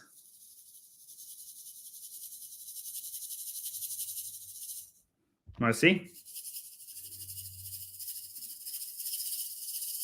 I'm worried they're all going to come out one blob. So I'm just kind of doing this. There we go. It's like it snowed on them.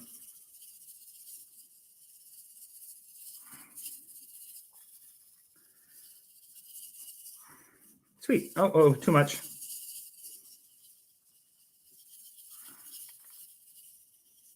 All right, boom. That's good. So now I'm going to pop these in the fridge, but I'll probably put them in the freezer later just so they totally firm up. But if I go down to this, we have, I know you're saying, you probably have a freezer right here.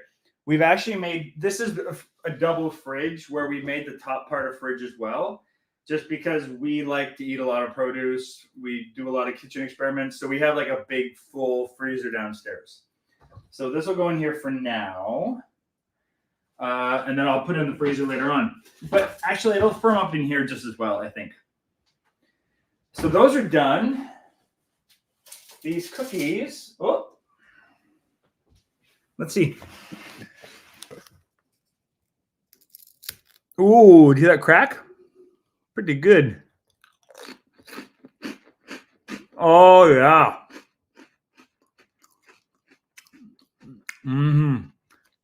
Hi, Jocko. Jocko wants to know, holy cow. What I love about these is it's a really nice flavor, and then it punches you in a really good way. It's so packed with flavor. Jocko wants to know why I'm hiding the sprinkles.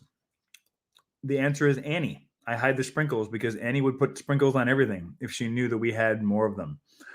And to be fair, she knows we have them. It's not like we hide our stuff from our kids, but she forgets they're there if they're out of sight. Out of sight, out of mind, right? All right, come with me. And we're going to pick out some cookie cutters. What do we got? Oh, I got Yoda.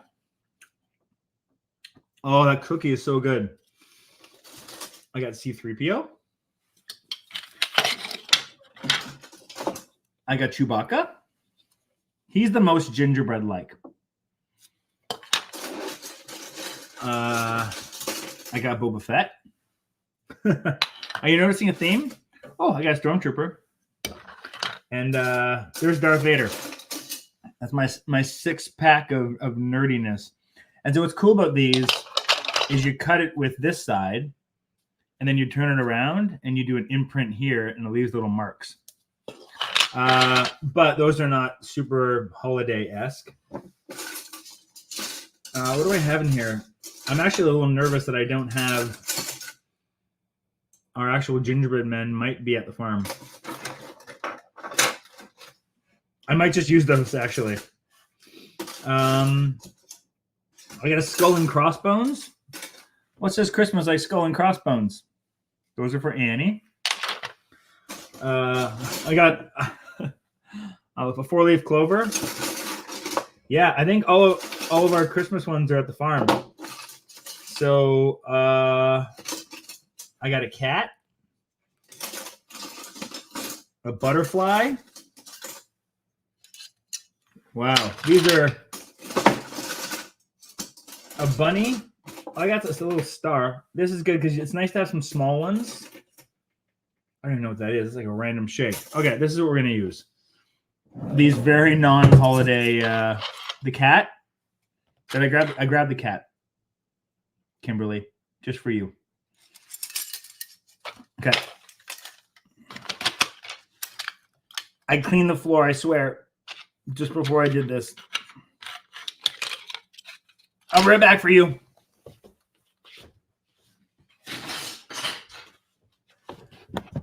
Hi. Told you I'd be back. Okay, so we're going to take a moment to just kind of reset the kitchen a little bit. Don't mind me, just grab me stuff. I'm just behind you. Ding! That's the laptop saying thank you for plugging me back in. Okay, what do I need? I need space is what I need. Oh my goodness. I know why Willie's going right to bed when she gets home, because she wants to avoid this disaster that I've made. And I don't blame her at all. All right, let's get a batch of cookies in. So that way you can all go about your days, right? You're sitting there saying, get to the main event, boy. We're bored of your antics.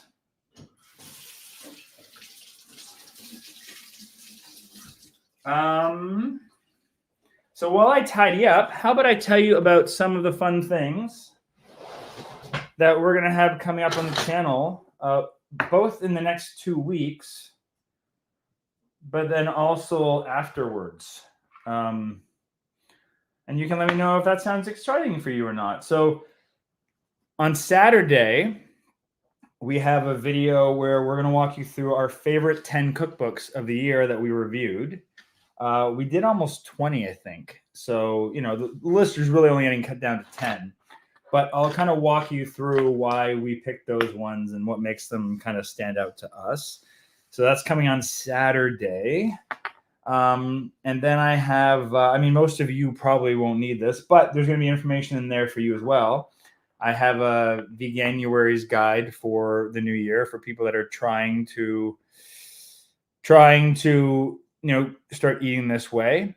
And then I've got a healthy habits video that's going to come out just after New Year's because I certainly need to reset and get myself back to some of those.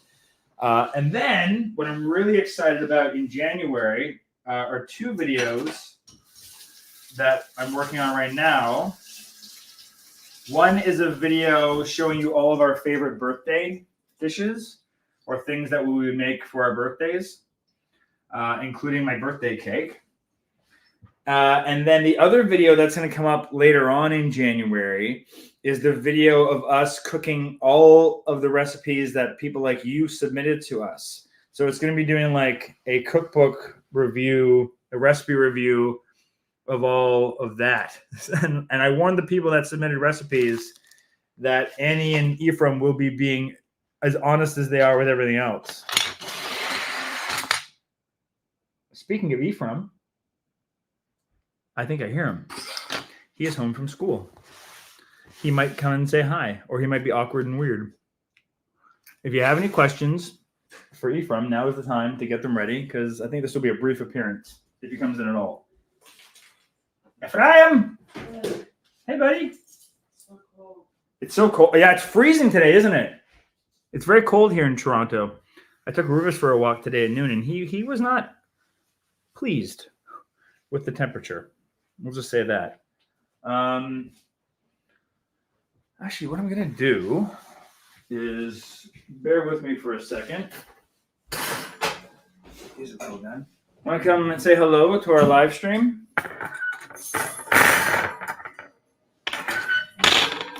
How's your little friend Annie? You have to come around this side here. Oh, look at your cheeks. They are red. Oh, it's so cold. You've gotten a cameo. Oh, I didn't know high five was happening. Oh, jeepers, cold. Ginger cookie. Want? Now you get a real honest reaction. Oh. What? Why are they so crispy? Why are they so crispy? Because they're crispy ginger cookies. They're supposed to be crispy. They're burnt. They're not burnt. Yep, look at this one. They're a little browned. But it has the flavor. Good. They're really good, eh? But see how on top they're not, right? So I probably left them in a minute too long. But they're better. The first time I made them, I totally burnt them. But they still tasted good. I'm cleaning all this up. I know. Well, you're going to help me clean it up later. Right? If you ain't cooking, you're cleaning. It's okay. Mommy's not feeling well either. So I think when she comes home, she's going to sleep. So we can watch our Survivor episode later. We're behind. We haven't watched the finale of Survivor, so don't ruin it for us if you are also Survivor fans. Huh? Don't ruin it for me. Oh, if someone does that in the comments, I will kick you out. I'll be so sad. I'll be so sad. Don't do that to Jeremy. I've been looking forward to that all day. Oh my goodness, this blob. All right, we're gonna reuse this baking sheet. I'm gonna flip this upside down and quickly take off. Oh my goodness, this one cooked like one giant cookie. They all kind of fell together. Uh-oh. Can you do me a favor? Can you just break these up into smaller cookie-like things for me? Just be careful they don't break too much. Those are their dicks. It's kids watching, man. You can't say that. I apologize if you heard that. Okay. Generally speaking, you can always get like 2 uses out of your parchment. Just flip it over. Especially if you're doing baking and baking on it. The flavors won't really intermingle, and if they do a little bit, it's like a little bonus. Okay. Continually reorganizing my area. Yeah, I'm not looking forward to cleaning this up after. That's okay. Getting this out of the way, getting this out of the way. Thanks, buddy. What are you going to do? Go grind for a bit? Yeah. Okay. Time for our cookies. New Orleans is still warm and the mosquitoes are still out. Oh, poor you, Diana. Actually, you know what? I'm fine with it. I like seasons. It's actually, I'm surprised we don't have snow yet. It's just starting to get cold. We had a little bit of snow the other day, but it didn't stick around. Okay, so now we're pulling out the gingerbread cookies again. Again, apologies for those who I messed up the graphic and I just called it gingerbread bread. Sorry about that. So now we're gonna roll these out into shapes and bake them. Where did I put my rolling pin? Oh no. I pulled that thing out earlier so I would be organized, and now I can't find it. Oh no. Uh-oh. Hey, Ify. Can you help me find my rolling pin real quick? Okay. I swear I pulled it out, but it's not in here where it usually is. Don't mind us as we search for a missing rolling pin. Are you looking in the fridge? Seriously? Could be. It's true. That's just it. When things go missing, you gotta kind of look everywhere because you don't know where they could have ended up. This is insane. Okay, I don't want to wait too long. You know what we're gonna use? We're gonna improvise, and it's not ideal. We're gonna use the side of a cup. Oh, this is unfortunate. Really? Use this instead. Use that? Oh, maybe. That's better than the cup. Good idea, bud. I swear, I'm going to find it as soon as I start cleaning up later. I know it. All right, we use the side of a bottle. Thanks, Ify, for the suggestion. We're improvising over here. Is anyone, maybe someone in the comments is like, I saw where you put it. It's over there. Is that happening? There was one in your cutting drawer. This is why I should always live stream. Oh, the little guy. That's not nothing. Let's see how I'm going to pull that out as a backup. Thank you. That was awesome.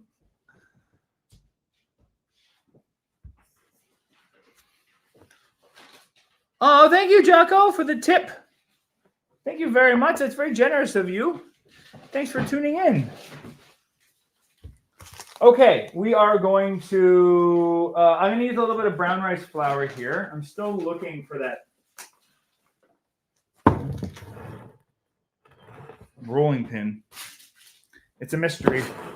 Okay. I like brown rice flour because it doesn't stick to things.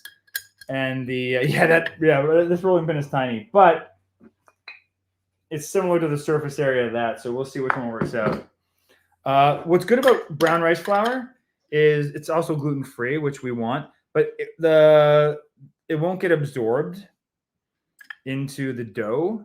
So it's good for like a dusting thing, we'll call it. So I like it for that. If you want to start like putting stuff away from me, that would be amazing, Eve.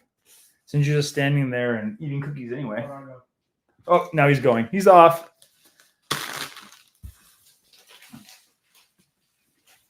Okay. So this is nice and firm. Again, like I said, you could leave this for a lot longer, but it's nice and firm now. The flavors will have marinated a little bit, and I'll just kind of roll this around, dust it, and we're going to see how Ephraim's idea for a makeshift rolling pin works. Pretty good.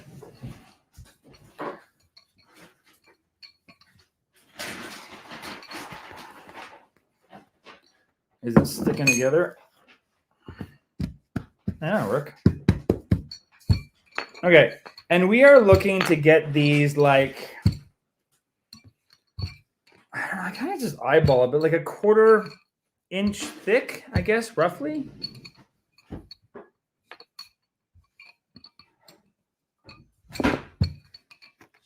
You know, I've never really measured it. I just kind of eyeball it,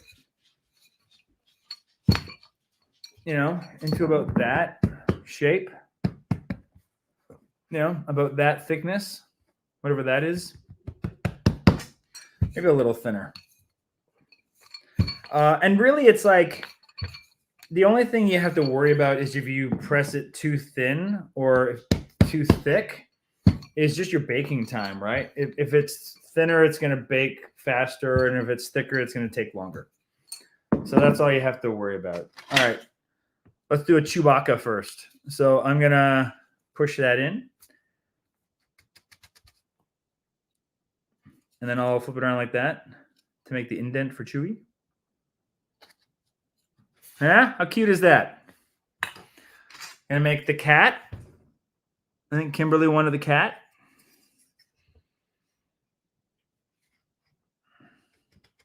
I always like push it in and then do that, and it kind of helps it separate. Let's do some little ones up here so we don't waste. Oh, and if they come out like that, it's perfect. Then you can put them right in the baking sheet. Yoink. And do this little moon over here at the bottom of Chewy's feet. Now, these are actually quite thick. What are the shapes we want?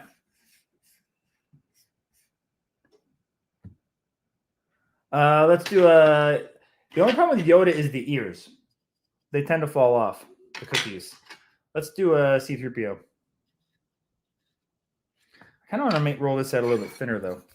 I feel like I made it too thick in some spots. A 3PO. Uh-oh. Oh, no. 3PO.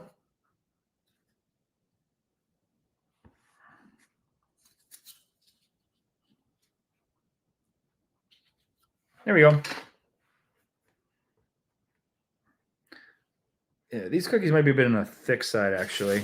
That's okay. The first round can be thick. And we'll flatten them out. It's got a butterfly going on over here.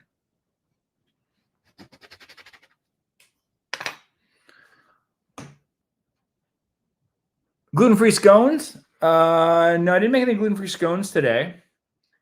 But I do have a recipe for gluten-free scones on the website, I believe. You can go check that out. If not, I have a recipe. I should make those at some point, if that's something you would like. Let's make another cat. We have a store in Canada called Bulk Barn. And if you are from Canada or if you have a bulk store, often that's where you can find some fun, unique kind of cookie cutters, like the skull and crossbones. I think we got from there. They had it around Halloween. Because they're selling baked goods all year long. They have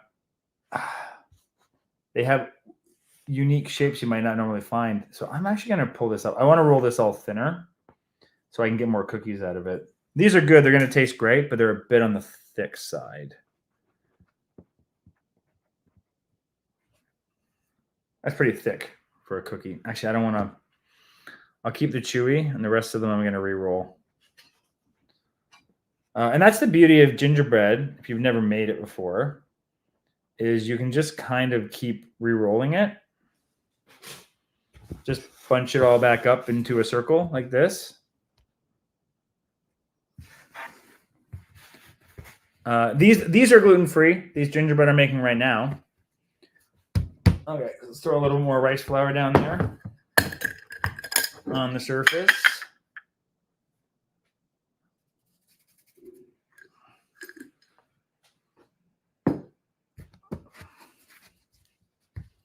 Get our makeshift rolling pin out. And I want to roll this thinner this time because that's what I did last time. I didn't roll it thin enough.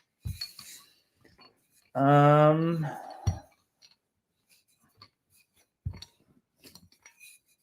no. So that way we can get as many cookies as possible.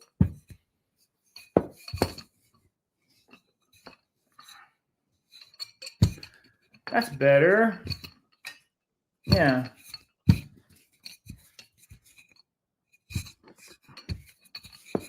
Okay, I'm gonna do another chewy because he's my favorite because he's kind of like a gingerbread, but he's also very much a chewy.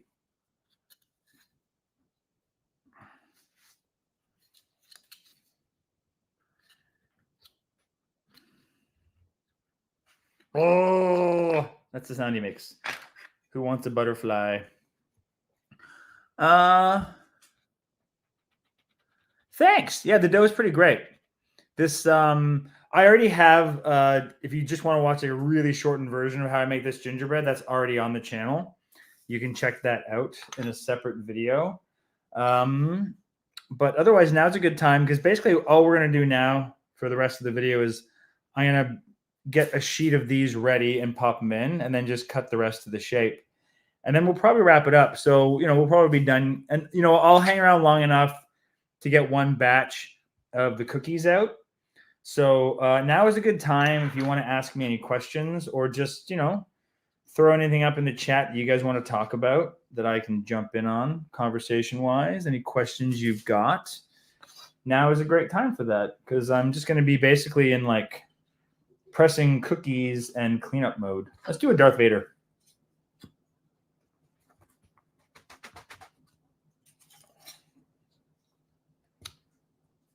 Oh, some of this dough over here is really thin, and I gotta level this out more. I got some inconsistencies with like how thick or thin this is on some sides. Oh, Darth Vader. All right, let me roll this out a little bit more here. I got room for one more cookie on here. Shall we go for a skull and crossbone?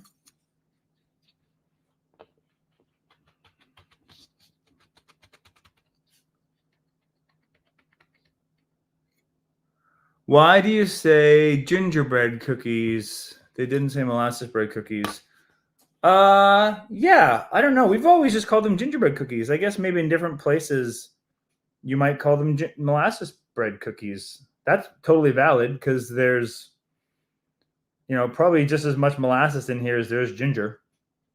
But I think if you're like tasting the flavor, you wouldn't like call it a ginger flavor or a molasses flavor. You'd be more likely to taste the ginger in it. But I mean, both are valid. Okay, we're gonna pop these in. I'm just reminding myself of my baking time. Where did I put my book? Oh my goodness. There it is.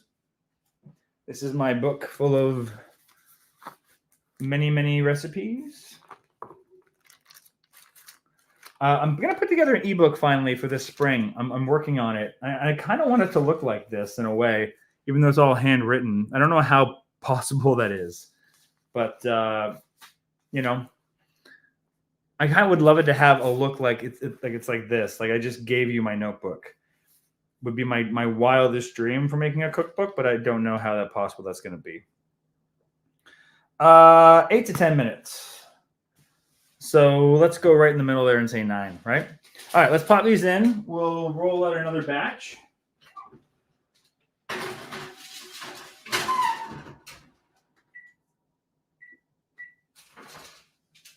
And then that'll be that.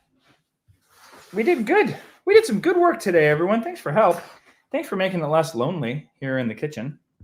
We, this would have been faster if I was just bumming around and not trying to keep you all entertained and whatnot, maybe. But I'm also probably going to be back here tonight making some more gluten-free, or not gluten-free, but some non-gluten-free dough for our house that I'm probably going to start baking tomorrow when we get to the farm for our holiday celebration with the rest of our family. Oh, I should have put some more brown rice flour down, but I didn't. That'll be okay.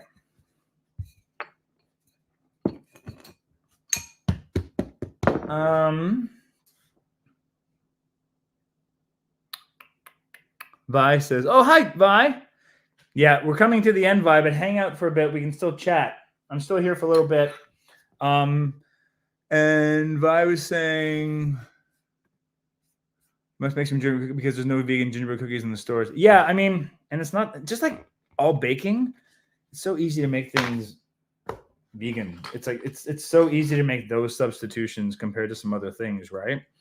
And you don't even notice it. Like the constant comment I get, and I don't know if people are just being nice, is that they can't tell the things I make that are vegan, right? They're always surprised by it. But it's like, I'm surprised that more people don't just make everything vegan for baking, because that's how you sell more stuff.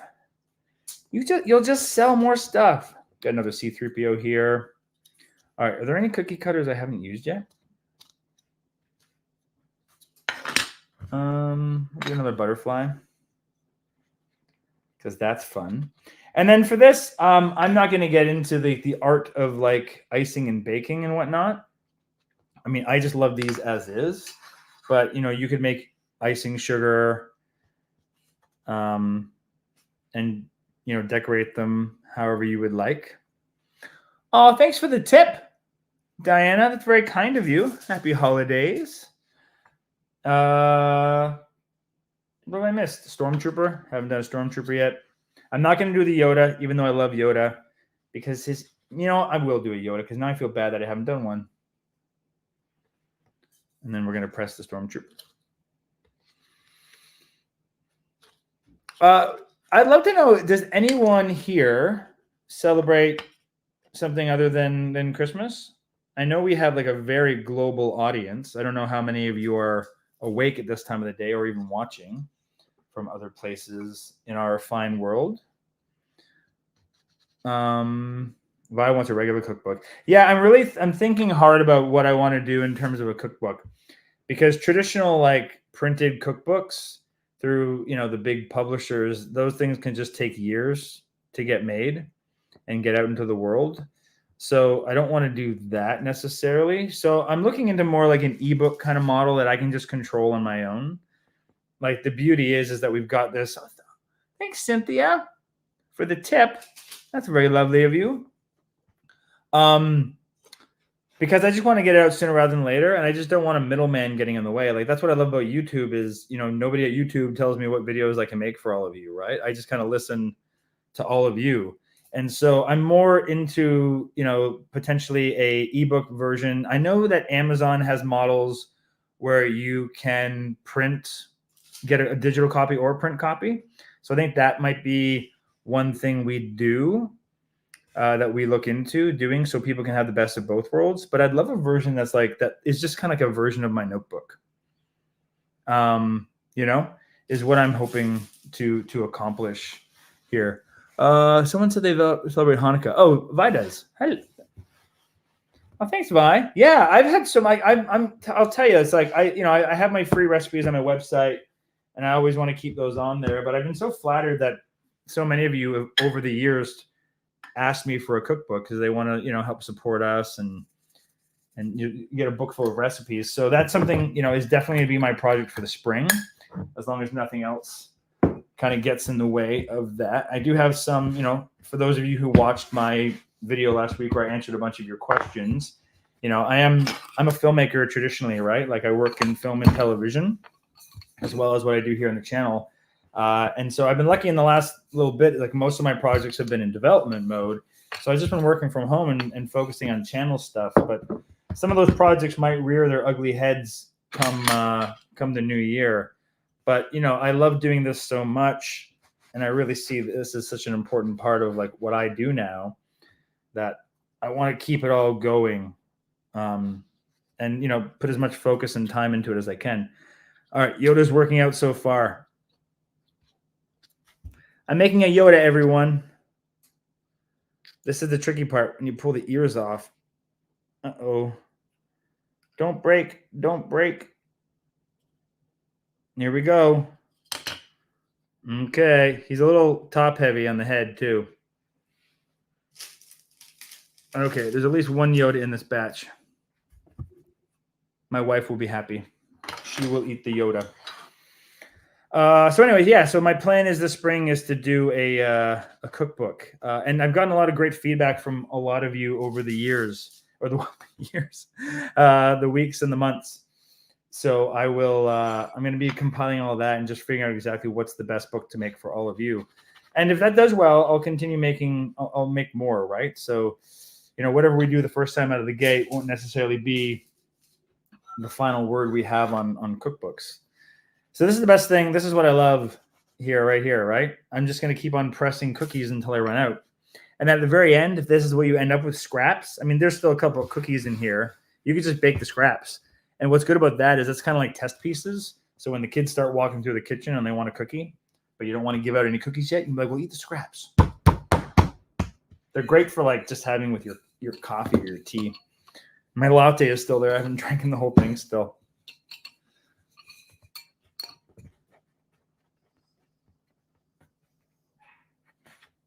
All right, and I catch up on your comments in a second. So now I'm rolling these really thin. I got to be careful. And double up there. What are your? I want to know as we're wrapping up. What are your go-to must-see favorite Christmas films or holiday films? What do you love? What do you do?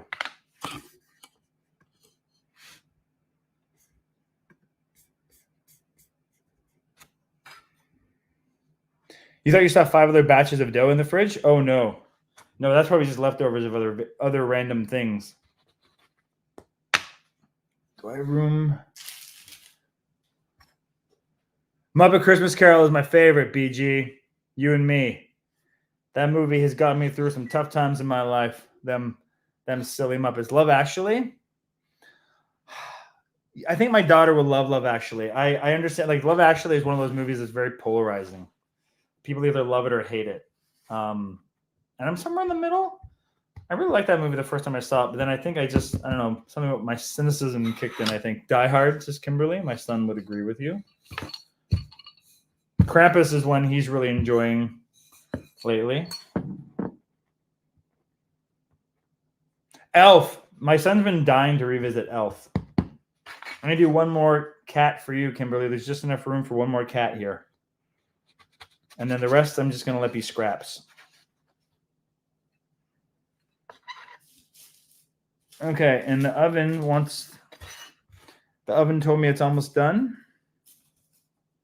So we're going to stand by for that and get those scraps on there. Elf is such a great movie. We're going to watch that for sure.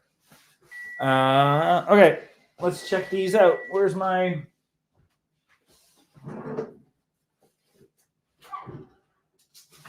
Okay.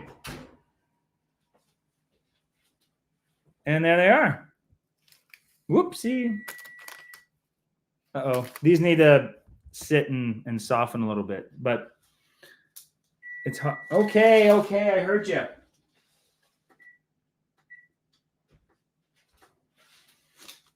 They're pretty fair. I'm going to look at this one on the bottom. I might pop these in for another 2 minutes, but maybe I just wanted to be soft this time around. I'm going to put these in for another 2 minutes. Put those in for 10. Okay, so we've cooked all the things, everyone. So if you have any last minute questions, I'm just going to be kind of tidying up. I'm happy to hang out for a few more minutes, but I'm going to do a 10-minute timer here and a 2-minute timer over here. Nope. Cancel. Timer. 2 minutes. Okay. So now's a good time if you want to throw any last minute questions into the comments down below or any last minute hellos. And thank you again for those who have left a tip in the tip jar. It's very kind of you. We will where's our start? Oh no. Did I unstar things? Sorry, I was just goofing around in here. What's going on with this process? So anyway, we're going to start to wrap it up. But if you have any last minute questions or comments or thoughts, let me know. Otherwise, thank you so much for those who hung out. There was quite a few of you for most of the time. And I know there's a lot of you that are joining in here after the fact. So thanks for joining in with us. Where can you buy the PB&J hat? My toque one. Yeah, I don't have those for sale. And the company I have my merch through doesn't have like a good toque yet. But I will I'll work on that. Kimberly's asking, do you have a whole video on aquafaba? No. What are you looking for? Like just all the different things I could do with aquafaba? That's a good idea for a compilation video at one point, because there's definitely lots of like little recipes I've done in lots of the videos that show me using aquafaba. So I can probably, keep track of all the different recipes there and do a compilation at some point, if that's something that would be enjoyable for people, just to show all the different things, because we've used it in many, many things, often as an oil replacement for whipped cream and whatnot. So I'll make a note of that and maybe put together a compilation video at some point once I realize where all the different things are. A video on aquafaba, how to cook it down when you make your own beans. You mentioned that a lot. Yeah, I mean, honestly, all you really do is take if you're making your own chickpeas, put them, and the water is like still watery, the water that you cook the chickpeas in, just put it on the stove in a pot and just cook it down until it gets like kind of gravy texture is the best way to describe it, kind of thick. I mean, if you've ever bought chickpeas in a can, just look at the texture and the thickness of that aquafaba, and that's what you want to cook it down to. So if you want to learn, just buy a can and have it to compare to, and then you'll know for next time. Right? All right, we got a lot of aquafaba questions coming in here. So I'll answer these. Have you ever thought about coming out with any vegan slogan type shirts? There are a couple. Thanks to Emma for asking. We actually have a couple fun vegan type shirts that are on there right now that I just added the other day. So check out the merch store there. There's a fun one that I just put up that I can't wait to get a copy of. It's called Don't Yuck My Yum. And there's another one that says, I get my protein from plants. Where do you get your fiber? Uh-oh, you all hung out long enough. You're getting extra cameos. Someone specifically asked for their pal Annie. And look what she's rocking. Look what she wore to school today. Look what I made at school. What'd you make? What do you got for us? A gingerbread house. You made a gingerbread house at school? We just made gingerbread. Hello. Did that come from a package? No. It's okay if it did. Nice. But is it gluten-free and vegan? No. Get it out of here! Is it good? Oh, I haven't had it yet. She's still working on it. I don't want to eat it. She doesn't want to eat it? I already had a lot of stuff. Oh. Oh, thanks, Vaughn. I'm glad you like that shirt. Yeah, I can't wait to order that. Get my own copy of that shirt as well. Yeah, so we added 3 new shirts. One is Annie's I Want French Fries shirt. There's the Yuck My Yum shirt, and then there's the fiber protein shirt. Are you still drinking your hot chocolate? Yeah, Mom gave me more. Nice deal. It helps having your mom being at the same school as you. Vi, Marilyn, and Diana all say hi, Annie. I bumped my head today. You bumped your head today. Are you okay? Mm-mm. No? Do we need to go to the hospital? No. No, you're okay? That's all you got? And Mummy's not feeling good. Maybe we can say hi to Mummy really quickly, and then we'll wrap this up so I can see if Willie needs anything, like a ginger tea. let me go back. We had some aquafaba questions. I'll try to answer before. So Chris asked, how long can you keep aquafaba in the fridge? Your nose will tell you the answer to that. At least a week. I've definitely had it in there for probably up to 2 weeks. A week for sure, it'll still be fine. And then after that, just give it a smell. And if it's starting to smell funky, maybe get rid of it. Hi, Wooly. They all know you're not feeling well. We already talked about it. We had a whole conversation about it. Well, I'm gonna have some tea and some honey and some ginger. Oh my god! I bumped my head on Gracie's head. You bumped your head on Gracie's head. You people have no context for that. Gracie's a monster. No, you're not. You tripped on something. I'm kidding. Oh, look, Willie's running the sink. Just like in the videos. That's my job. That's her job. To create. I get paid to do this. Is what she gets paid for. And Rufus has joined us. Wow. Everyone came in for the curtain call of the video. The whole clan. Diana's getting the French fry shirt, Annie. Yay. Are you excited for that? Yeah, everyone asked you for one and no one bought. It's true. I think, well, we just put them up and I haven't really advertised that they're up yet. So people can start getting them now. Jennifer saying the first time watching live is the video a bit blurry. It could just be I'm on my laptop camera. I haven't figured out a better way to do these live streams with my iPhone or anything. So I'll work on that in the new year and hopefully it'll get a little bit better. Anyone says hello. Do we eat honey? Someone's asking. The answer is yes. We do.